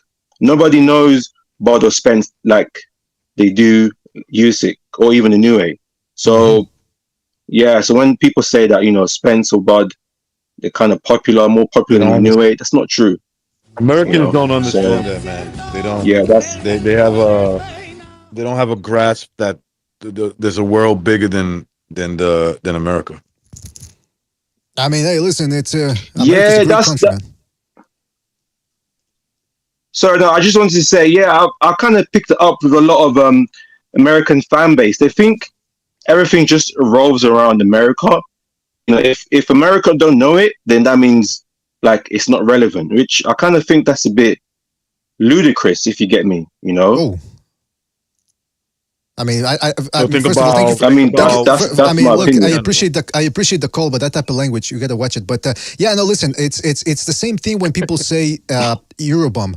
When, like, let's say when Canelo beats Ryder and people go, oh, he beat a Eurobomb. Why? Because he's from Europe? I mean, he beat some of the top guys in there, John Ryder did, to get to the position that he was in. But then when a guy like Andrade, who they were propping up as the boogeyman for close to 10 years, he gets his ass beat, two rough rounds, and he calls it quits. Nobody calls him an Eurobomb, except us and maybe a couple of other people. So you're absolutely right. There is a lot of Americentrism. And look, America is a great country. It's for the short period of time that it's existed, it did a lot of great things. But people have to understand this is a global sport. It's not the center of the universe. So Exactly. there you go, man. So Baby Uno, man, thank you for your call, No, man. Anything else you want to say before we move on? no, just want to say you guys keep up the good work, and yeah, you know, you got quite a few fans here in UK and in Europe. So you know, God bless you guys. Happy New Year, and talk to you guys soon. Thank you, man. Thank you. Same to you and your family. And call back next time, Ramen. Take it easy out there. Thank you very much. Take care. Bye bye. All right, take it easy. Bye, man. All right, there you go. It's Hey, good. BDA. Yes. He said 78 in Blue Blood. He was comparing you to Titans, bro. Yeah, that's right. The Mount Rushmore of the YouTube boxing community. All right, real quick, man. Real quick. We're almost done here. Shout out to Anthony Lopez for his contribution with the super chat. He says, shout out to BDA and Jimmy. When Steve Kim mentions y'all, you know you're doing something right. Well, yeah, shout out to Steve Kim for that. And shout out to Anthony Lopez again for his contribution to Super Chat. He says, and like Steve Kim said, it's crazy how people won't give Inoue credit until he fights Tank at 135, but they won't bash Tank for not fighting Teo or Haney at 140. Well, first of all, I want to go back to the first comment here where he says Steve Kim mentioned us. Shout out to Steve Kim for that. Always appreciate him. We're big fans of his. I've been a fan of his since late 90s. But I got to say, I'm like Terrence Crawford, man. I want more. I want to be known as the best YouTuber, and I won't let other people say it. I'll say it myself, like Terrence Crawford. I'll just keep heaping praise on myself. Why not? Mr. BD, what show did he call us out on? Well, I haven't even seen it yet, but apparently they just dropped yesterday. They dropped the 3 knockdown rule, like the video version, because they usually drop the audio because I haven't heard the new one. Wait a minute! Didn't you say that people? Okay. Didn't you? You said earlier that you heard that people gave you a shout out. I mean that Steve Kim had given you a shout out on the show. No, somebody said that, and I said I was gonna use as a joke. I said I was gonna use it later as to renegotiate my contract with BDA. I thought you said I was alright, Spider. I thought you said I was all right, Spider. What, you got me on fucking pay no mind? No, you said Spider, you all set. No, Mr. BDA, you said you were all set. Yeah, all right. I don't. These fucking good fellas. Right? We gotta move on to another movie, by the way. I think we gotta go Casino next time. All right, listen. Don't forget to hit the like. And by the way, I want to go back to that about people saying Inoue needs to fight Tank, but they wouldn't put that same pressure on Tank to fight Haney or Teofimo Lopez. But we got one final call here for the moment. Straight G calling back. Straight G, what's up, man? All right, bro. Listen, man. Listen, fam. I get the whole Inoue thing. What's his name? Never sober. Say, call me a cuck, bro. Basically, bro. Jeez, it's not even like, bro. You can't get mad. You can't get mad, bro, because I said I wouldn't be mad if somebody had Bud as their number one. Listen, me personally, if you paid attention, you would have known that I said I had Inoue as my number one fighter of the year personally, bro. And second of all, bro, like I really, that's besides the point, bro. You stuck in the muck, bro. People will say that, must be out of luck, man. And other countries, listen, I get it. A lot of Americans do think that America is the only country. Are you talking to me right now? And I agree with that, I guess. But wait, hold up. Listen, but if you really a lot of other countries, like there's little kids in Africa who can name a bunch of NBA or NFL players. They know who Tom Brady is. So it's not really that far fetched to think that America's like have the biggest sports viewerships. I'm not saying people know Errol Spence across the world or no shit like that, but it's not, they may know who Bud is. They definitely know who Tank is. I've spoken to people who don't even know American culture. They know who Tank Davis is though. And yeah. And Bivol. All right, hold on. We're running out of time here, but let Sobers respond, man. Go ahead, Sobers. So, bro, I didn't even earlier. My bad. I guess I just assumed you're saying something stupid like you usually do because you say a lot of stupid shit. Just like how you started going off on a tangent saying, "Oh, scoping people out that don't know American culture and they know who Tank Davis is." Are you talking about like one of your uncles or what? Or who are you talking about, bro? When you say that?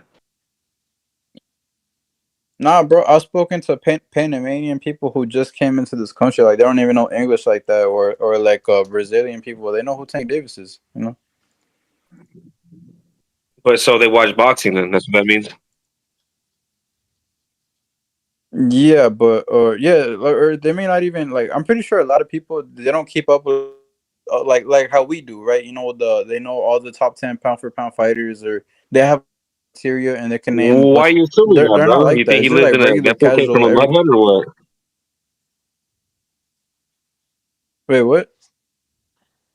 Why are you assuming that he wouldn't be able to keep up with the fucking pound for pound list? You think all these people come from a mud hut or what? Oh, wait a minute.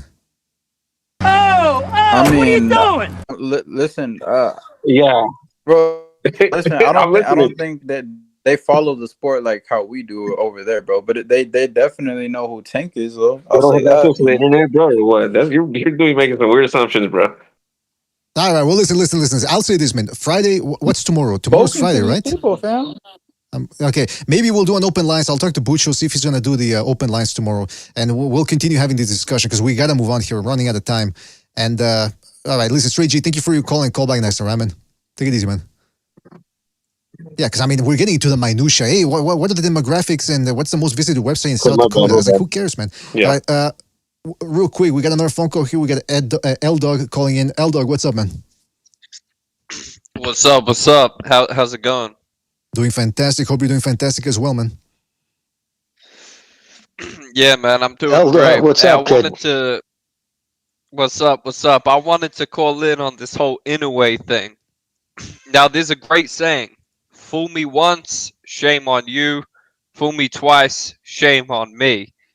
Triple G, Chocolatito, Sergey Kovalev, Vasyl Lomachenko, Canelo. That's 5 times now. I'm not falling for Inoue. I'm not falling for Inoue. Inoue is a hype job. Inoue is not the fighter you guys think he is, all right? Whenever we get up there with a non-black fighter on the pound-for-pound list, they eventually lose, and we find out that there was always a black fighter that was better than this guy. Right now, it's Terrence Crawford, Gervonta Tank Davis, and Devin Haney. All right. Wasn't Fulton supposed to be the one?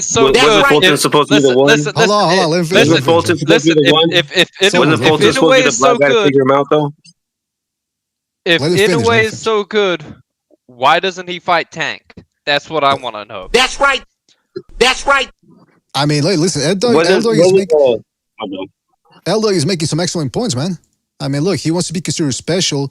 He's going to see the top dog, and that is Tank Davis right now. Completely agree with him. That's the fight I want to see. And when it comes to Fulton, listen, I've done the history on this. All right, check this out. When it comes to foundational Black Americans, there's levels to this. The Philly fighter, I'm telling you guys, the Philly FBA is the weakest of them all. Maldrick Taylor, Stephen Fulton, and Bernard Hopkins, all these guys. Yeah, all these guys lost to non-black fighters. All right, listen to that, Doug. Listen. Until Inoue fights an undefeated, foundational Black American, multi-division champion who's from the Midwest, I'm not impressed. There you go, man. All right. Well, listen, L-Dog, your point is taken. Thank you for your call, and hopefully you're not a stranger anymore. Peace out. All right, take it easy, man. Yeah, listen, L-Dog, he grabs onto these talking points and he just does great satire. Because that's what they say too. They go, he's that guy. That's the one thing they say all the time. He's that guy, or like he moves different. He's a different. I'm moving different. Yeah, like that. This shit ain't nothing to me, man. I'm a dog. That's what they say, man. Yeah, but that's what they're saying. Oh, the other one they're saying is, yeah, he's that dude. He's that guy. It's like, what does that mean? He's that guy. Anyway, the point is, yeah, obviously he was kidding around, but it's true. Some people are saying that seriously, and I like how he said too. I've done the history. That's what they say too. They go, I know the history. You can't fool me, man. And then meanwhile, they don't even watch anything below 122. So, I mean, it's a little ridiculous, man. Shout out to, by the way, shout out to Hey, Chris K. BDA, you know what's actually... Oh. Real quick, Jimmy, real quick. Shout out to Chris K for his contribution with the super chat. He says, "Hey BDA, go get your shine box." Oh, those are fighting words right there, man. I'm gonna throw my shot glass into the floor, and then it's gonna be on. Shout out to Chris K again for his contribution with the super chat. He says, "Tank's biggest win is over the legal system." Yeah, how can he run into a pregnant woman, flee the scene, then he gets a slap on the wrist, and then he still fucks it up by violating the terms of his parole or probation or whatever they call it. It's ridiculous. All right, listen, I'll let you guys cook. I'll be right back. Thank you guys for staying put during the phone calls, and we'll stay on for the air for another a little bit more. So you guys cook whatever you want to talk about. Be right back.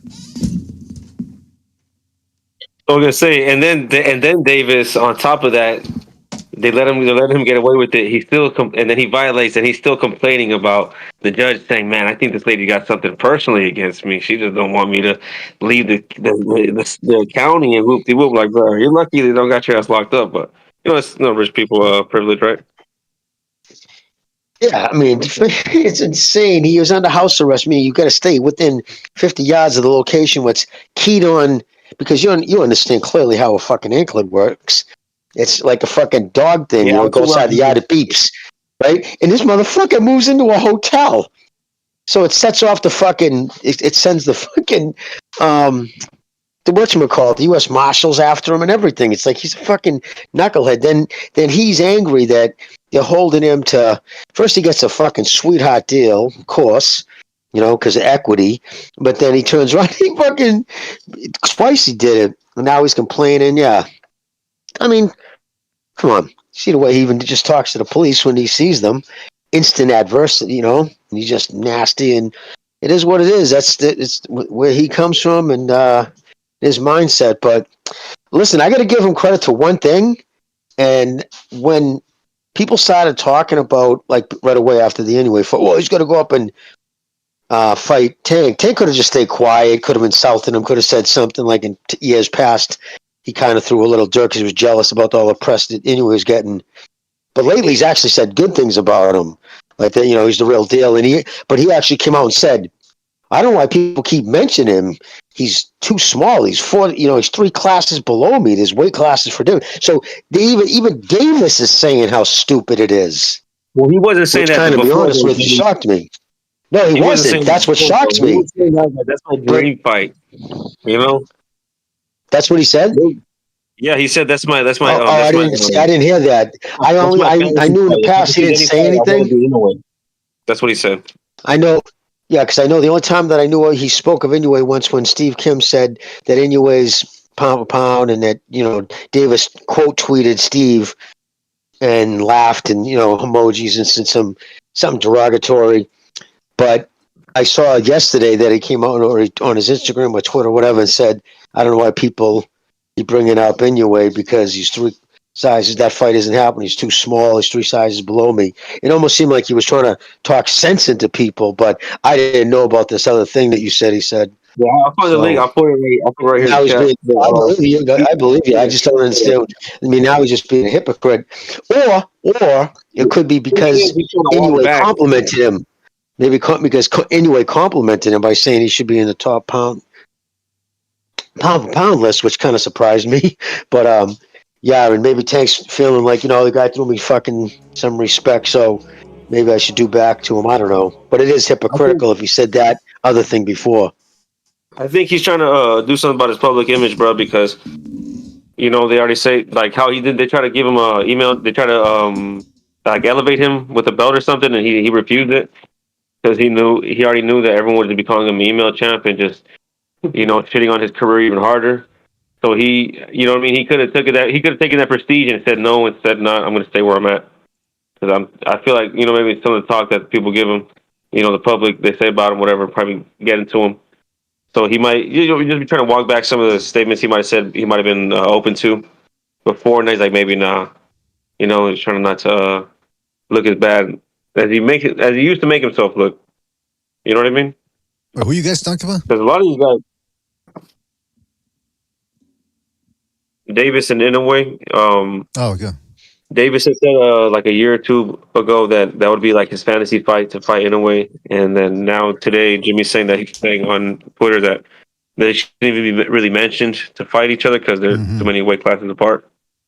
Yeah, it's ridiculous, So, man. I was surprised he said that. To improve his public image, you know what I mean? Right. Yeah. And by the way, because I was just surprised, BDA. Wasn't that surprising that he would say that? Normally, he'd be firing those people up, his fan base, but it seemed to be like he was squashing it. Like, why are you guys talking about it? It was almost like the right thing to do. I just was surprised because that's not normally his first path. right. I mean, that's Tank Davis said that. I don't know if today or yesterday. And Inoue, I mean, he certainly respects Inoue because I've in that documentary I did in the build-up for Inoue Fulton, I added that clip in the beginning where Tank Davis is espousing that he really respects Inoue, and apparently Inoue, the feeling is mutual because I think Inoue had some good things to say about Davis too. So yeah, I think Davis, for as wild as he is, he understands that fight would be detrimental to his standing right now. And by the way, the Gucci Berserk, shout out to him for his contribution with the super chat. He says thoughts on Pitbull Cruz versus Abdul Wahid. Oh yeah, that's the thing though. Tank Davis changed his name apparently now that he's a Muslim. So I mean, I don't know how I feel about that. To me, that's like when a guy decides he's going to be a woman and he wants us to change the pronouns. I mean, I don't know how I feel about that.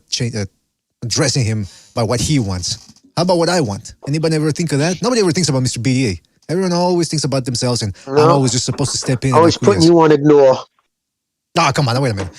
But yeah, his thoughts on Pitbull Cruz versus Tank Davis, a rematch. That says it all right there. The silence. Exactly. Yeah, that silence. I mean, look, Tank Davis is what Wilder was for the past 6-7 years. He's a good fighter. I think Tank Davis is a better fighter, obviously, than Wilder because he actually knows what he's doing in the ring.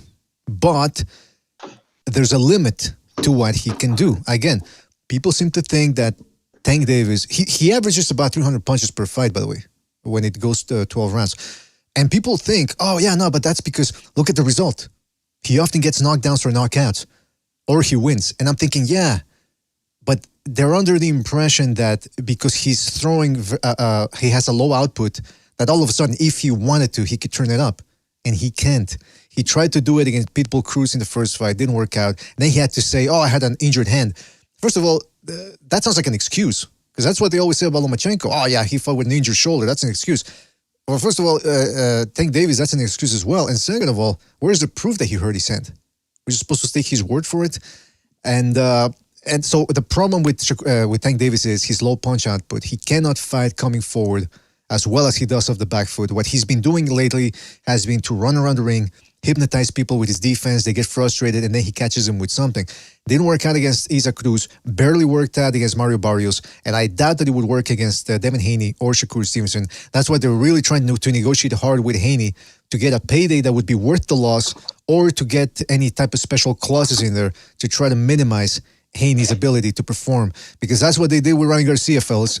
I'm not making excuses for Ryan Garcia. That's what Tank Davis said. He said Ryan Garcia has too many advantages with the height, the reach, and all that, so we're just trying to make things fair.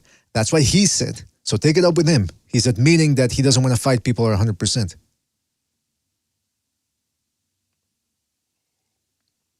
All right. Now. Yeah, no, I agree 100% with that. I don't, and I think he doesn't. They're not gonna match him against anybody where he could potentially lose until it's cash out time. Until they see something, whether he's partying too hard. I don't know if it was even the people around him pushed him into because if he is a practicing Muslim, alcohol is forbidden. Maybe that's more people who lean on to get the alcohol out of his life. It's just a very weird thing at his age to go into at this stage, but who knows if that's the reason why. But I don't think they're going to see him matched against anybody, even 50-50. Again, look at, like you said, Mr. BDA, they weight trained and then puts weight stipulations, because he fought Barrios at 140, so he's already gone up there. So it's not like that was foreign territory. But nope, I'm going to stay at we'll have this at 137. But there's a rehydration clause. Knowing now that these guys are putting on 25, 30 pounds in rehydration, in these 24-hour, just nuts. So, yeah, of course, he kept him weak. And if you have to do that with pretty much a glorified prospect, What are you gonna do? You know, he's not gonna fucking fight any of these elite guys. I mean, look, fault has to go on Ryan Garcia for accepting those terms as well. But whether Ryan Garcia was dumb enough to accept them or it's because he really whatever. The point is, Tank Davis asked for them, and we don't know what would have happened had Ryan Garcia said no. Again, it's speculation, but the fact that he asked for that in the first place, and he did it with Mario Barrios too. Why would he do it with Barrios? Look, over there at the PBC, Tank Davis is a star for them. So if they tell Barrios to step in there, he does it. They didn't need to add that clause in there in the first place. That's a major red flag for me. And the fact that they don't want to fight Haney, or that they're making this big deal, I don't know. But then again, what are they going to do with him? They're going to match him up with Isa Cruz again? Really, just step back and watch how awful that does on Amazon pay-per-view or whatever it is. Because it ain't I think it's it's going to be the Venezuela or whatever the kid just won. Rayo, I think in there feed him. Rayo. Rayo, yeah. I think that's who it would probably be. Get fucking De Los Santos in there. Why not? Oh, I think that would be the bridge too far. I think that's too close to 50-50. It would be if Tank Davis I think that really kid hits too hard. That's what I'm saying. But if Tank Davis really was as good as people say he is, prove it. Go up in there against the guy that made Shakur Stevenson look mediocre and awful. I'm being generous here. And see if you can one-up him. But of course, like you said, that's too big a risk. They don't want to put him in there. They're not going to put him in. Like you said, it's going to be Rayo or it's going to be a Pitbull. And it just blows my mind. Like, so, I mean, you're clearly not a fan of the sport, because how could you go on Twitter almost daily and argue with people for the reasons why Tank shouldn't be fighting these people? It's incredible. It's like they're just really content with him just beating everybody, beating these fucking hand-picked Vegas odds no-hopers and having his little army talking up these fantasy fights and, just saying stupid shit online. He'd just rather be he wants to be Twitter tough. His Twitter army telling everybody how he could fucking destroy everybody, knock everybody out, while fucking feasting on hand-picked no-hopers. Well, listen. For year after year. It's going to come never change. Yeah, it's going to come to a halt. And people are going to say, yeah, but BDA, doesn't everyone lose eventually? Yeah, but it's going to be that the contrast is going to be stark with Davis, because it's going to be against the guy that he steps up with. In other words, as soon as he steps to the competition, you're going to see him take a loss. Just like we did with Wilder, Andrade, Charlo. Well, not Charlo, because he was fighting, but I mean, he did step up against a pound for pounder. And yeah, Canelo was bigger, but geez, Louis, some people had Charlo number 1 pound for pound. Shouldn't he have, regardless of weight or height, whatever, he should have performed better than what he did. I want to mention this, though, because it's been a great 2023. People are wondering whether 2024 is going to be as good. I think for next 2024, I'm actually going to be spending more time on Second Renaissance, because I hate to break it to people, but 2024 is going to be a rocky year, I think. If you thought 2020 was something, get ready for 2024. I think it's going to be a version 2.0. But we'll see what happens, and hopefully boxing keeps us afloat with entertainment. But we still have some already we have some good fights shaping up. First of all, of course, we got Usyk versus Fury in February. And Usyk seems highly confident. He's saying it's not a question of if I win, it's when I win. So hopefully he's not overlooking Fury. Because now it's the opposite. Now people are underrating Fury. And look, say what you want about him being overrated as well, but he is a guy who's 6 feet 7 inches tall, close to 300 pounds. He can still move. He's got a good up jab. So I'm just saying, hopefully, I wouldn't expect Usyk to overlook him, but you never know. Crazier things have happened. So we got that fight in February, and then we got Teofimo Lopez taking on Jermaine Ortiz. Now, Jermaine Ortiz didn't look all that great in his last fight, but he did look very dehydrated at the weigh-in. And so at 140, he should be a little bit more rejuvenated. And that he's got the tap. His footwork, by the way, is better than Devin Haney's. Now, I think Devin Haney has a superior jab and straight right, but that footwork is usually what causes Teofimo Lopez a lot of trouble. And you know that Haney's, they don't pick a fight unless one guy, the potential opponent, looks bad or they see something that they can exploit. So don't be surprised if Teofimo Lopez looks bad against Ortiz, and all of a sudden Haney's jump at the chance and then really start calling Lopez out. Well, what do you guys think about those two fights? I agree. I agree with what you said about Jermaine Ortiz didn't look that good, but again, I think that going up to 140 is going to do wonders for him for conditioning wise. I think he's not going to be so weight trained, and he does have great footwork. The kid can hit. Listen, this is not a gimme fight. I mean, he's going to give everybody a hard time. So, I mean, I'm sure Lopez will be the favorite to win. Of course, if he looks human, Haney, that's when they'll start being a little, because again, listen, Haney's up there calling out Barrios and Thurman right now. You got Bill Haney going on every YouTube channel fucking possible, waving the keys, ching, ching, ching, look at this. So, putting up all these deflectors. Oh, we sent that person contract, to make it look like he's not avoiding that the kid who's punches like a mule, Matisse, who says he wants to fight him. Matisse, I'll fight him. Yeah, let's send us contract. Let's do this. You're the A side. You're the champion. Let's do this. Nothing. Crickets. No, they want Barrios. And they're going to use, well, he's a FIFA 147. That's us going up, fighting a bigger guy. Yeah, dude. Yeah, but he also lost to Akhmaev or whatever his name is, the guy with 7 professional fights who outlanded him 125 punches. And he got a PBC special win just for some name recognition. Remember, they handpicked him to fight Davis. They were going to get him some name recognition. They thought they were going to feed him that kid with the 7 pro fights, except he lumped up Barrios, and they had to give him a robbery decision. No offense to Barrios, could be a great kid, but I just think he's a kind of a gatekeeper at best. There's something he could put it all together in one night, but that's it. And I think that's why Haney, but he's got some name recognition now because he's lost to Davis and he's lost to Thurman. He's lost to big enough names, and that's what they care about. They're chasing the dollar, this thing, you name another fighter who's fighting his father, taking on the type of competition we are. Like, dude, calm your ass. You got a fucking robbery win against Lomachenko, and you beat a guy Prograis that, people who know boxing know his footwork, knew shouldn't have been that close. Power is, too many people get focused on power. You can have a fucking, like the French in World War II built this gun that was insane. It could lob a shell fucking 20 miles, except it needed a train to pull it around. So it was useless.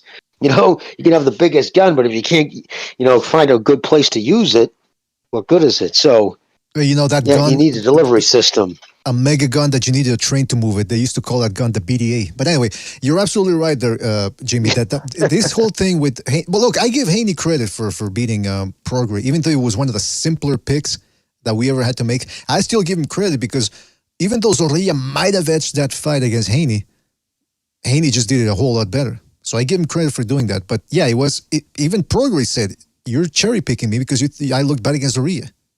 So there is some truth to that, but two things can be true at the same time. So I still give Haney credit for that win. Lomachenko, that's a different story. But what else, man?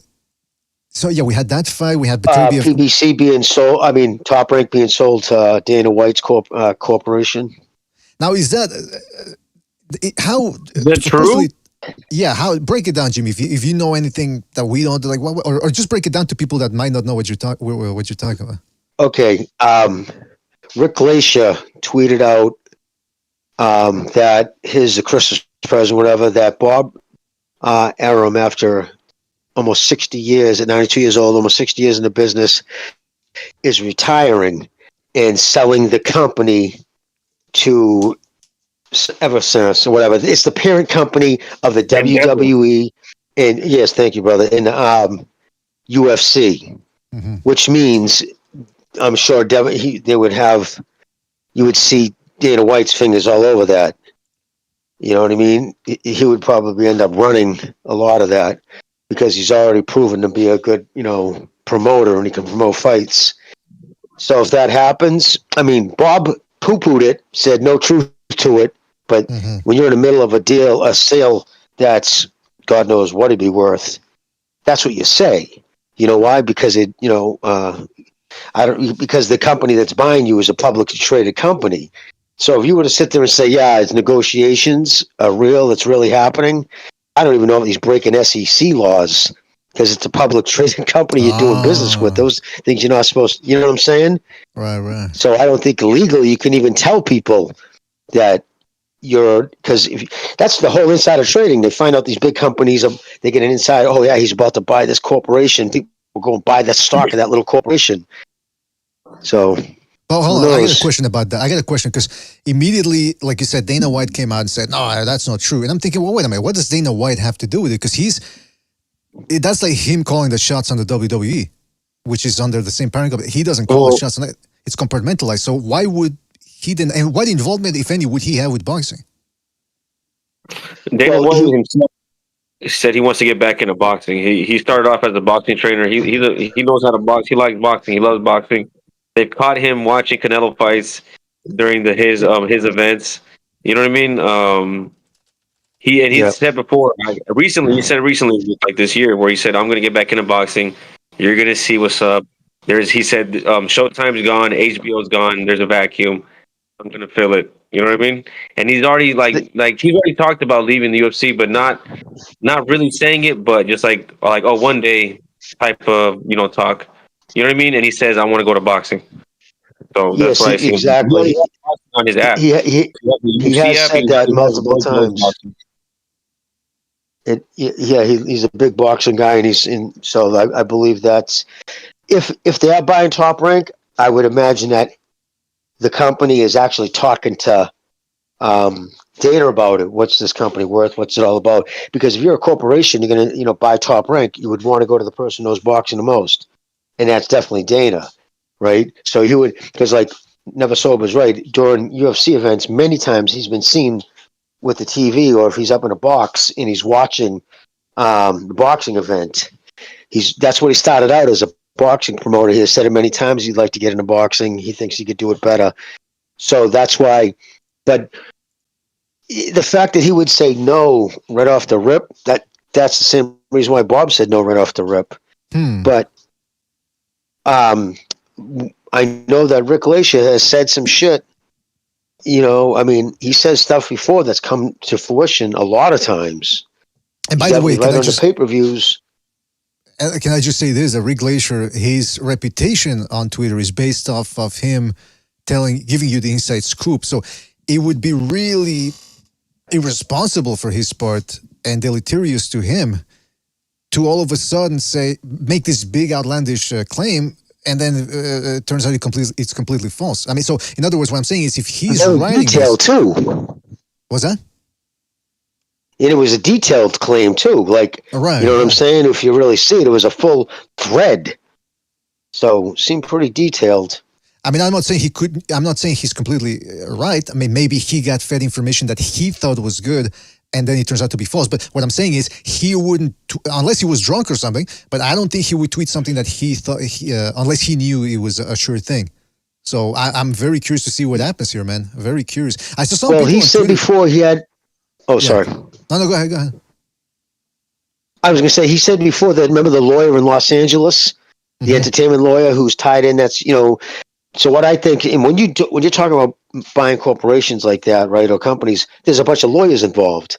So I think maybe this company, the parent company, made an offer, or maybe just talks behind the scenes. He caught wind of it and fired it out. Just because there's talks doesn't, until it's inked, they're going to say, yeah, there's no truth to it. Of course they're going to say that on both sides. But it seemed too detailed, and he does have connections. And it's not like Rick is just going to make that up. He's just not going to make that up, to get retweets. I'm sure he was told that there are talks behind the scenes. It just surprises me because I thought Todd LaBeouf was put in place. He'll probably stay on as the president of Top Rank, but it would just be owned by that company. Interesting. Yeah, that's what I'm thinking. Yeah, because people immediately were thinking, oh, Dana White, he's going to take over boxing. Not necessarily, man. I don't understand why people... And why would all of a sudden the Top Rank change all of its infrastructure and upper management just to appease Endeavor? But yeah, you never know. We'll keep an eye on it, and we'll see if this is good or bad for boxing. But, man, what was I going to say? Oh, yeah, Jimmy, yeah. So Dana White, I mean, if you were to take over Top Rank, I mean, just say if. Let's outlandish claim. you knew Dana White back in the day, so you would trust him with promotion, but would you trust him would you buy protein powder off of him? That's a big question right there. I wouldn't buy steroids from him. That's for damn sure. But you know what I mean. But then again, like it wasn't like Dana was buying it. Remember? But there's no way he can tell me he didn't know that shit was knockoff, because even the knockoff juice, they would take, say, a bottle of 50. I'll make it quick. 50 cc bottle of Sustanon. You know, it's just testosterone suspended in water. I mean, suspension. It's liquid based. So they would take one real one and make 3 bottles out of it. But the problem is, when you do that, you're not doing it in a clean room. You might think, but you know, if you've walked in a room and you have sun coming through a window, you can see the dust in the room floating in the air, even though it's an immaculate room. There's just air particles. They have those vents in clean rooms, so when they're making medication, nothing floats in. Even a speck of, you know, fibers that float in the air gets shot into your muscle. You can get a fucking hematoma. And people got sick from that shit. So they're probably smoking weed, pouring it in open bottles and sealing them.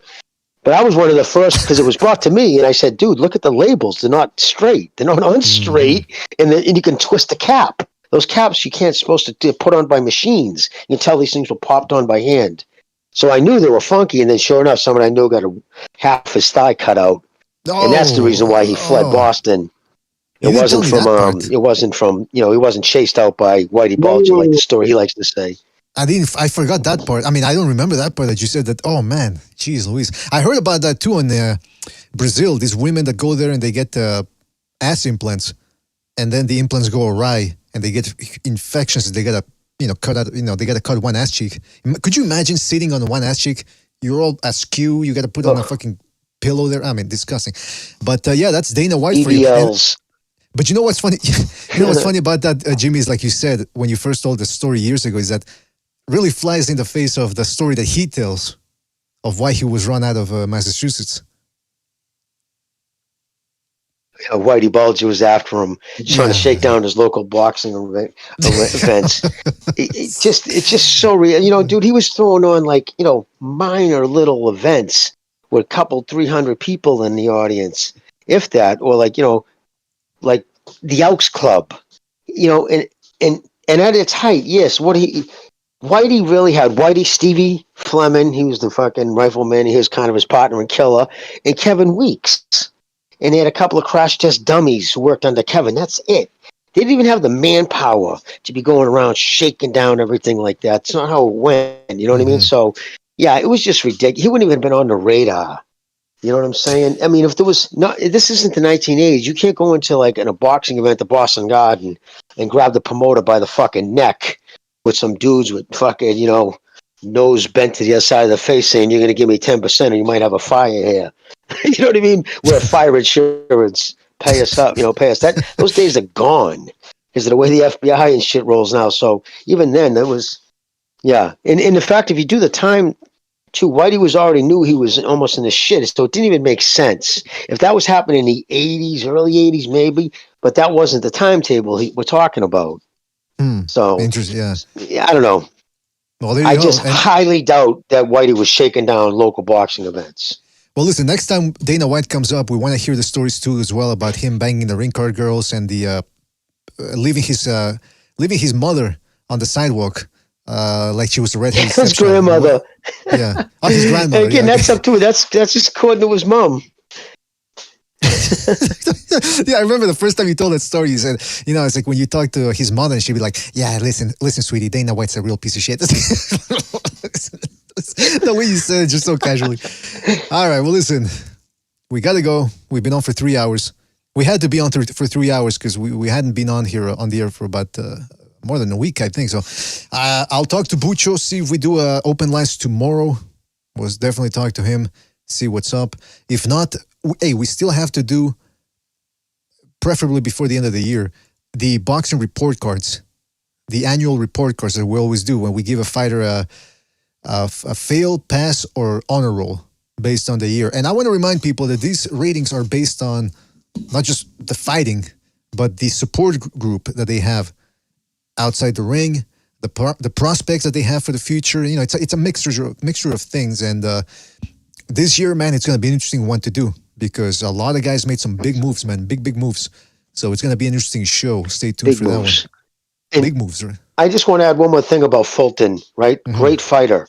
The reason why he lost the way he did was inactivity, ring rust. And it's funny now how even the LDBC, right? That's the thing they're all going to. Ring rust, ring rust. You never heard those words come from any of the PBC fans' mouths, right? The things that we here on this show and Steve Kim have been screaming from the mountaintops. And Ring IQ talks about a lot too, ring rust. Like almost nobody mentions that, how detrimental it is to a career. And Fulton, how much better do you think he's going to be? It's going to be over a year again. So you're over a year, you lose, and then he's now unified 122. And does Fulton even have anything in the works? Mm-hmm. I mean, all these PBC guys. It's just crazy.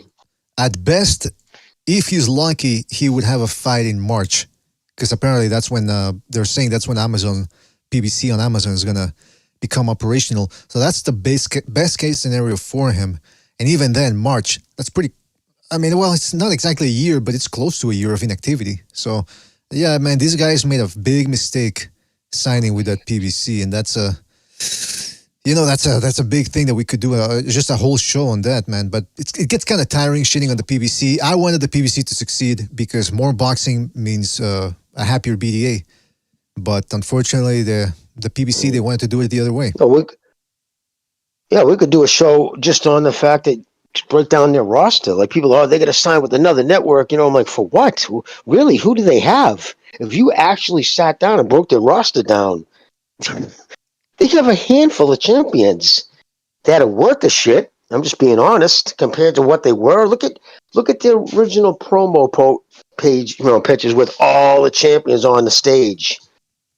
I got a DM the other day with all the champions who had their faces blacked out who've now lost. And there's like 3 guys left who didn't lose, or just in those because they retired. But now they're actual champions. You got Rodriguez, and the good ones. A handful, Matisse, literally a handful left, and they have nothing coming up the back end besides Frank Martin. Really, what do they got? What's going on?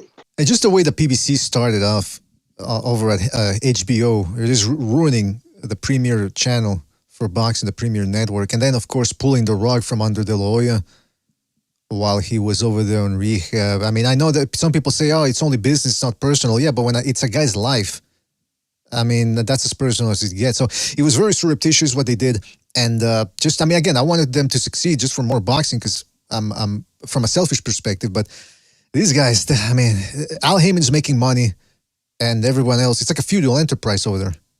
So it's successful for him, but not for boxing. That's the way it is. Anyway, listen, I want to give a big shout out to Jimmy for jumping in.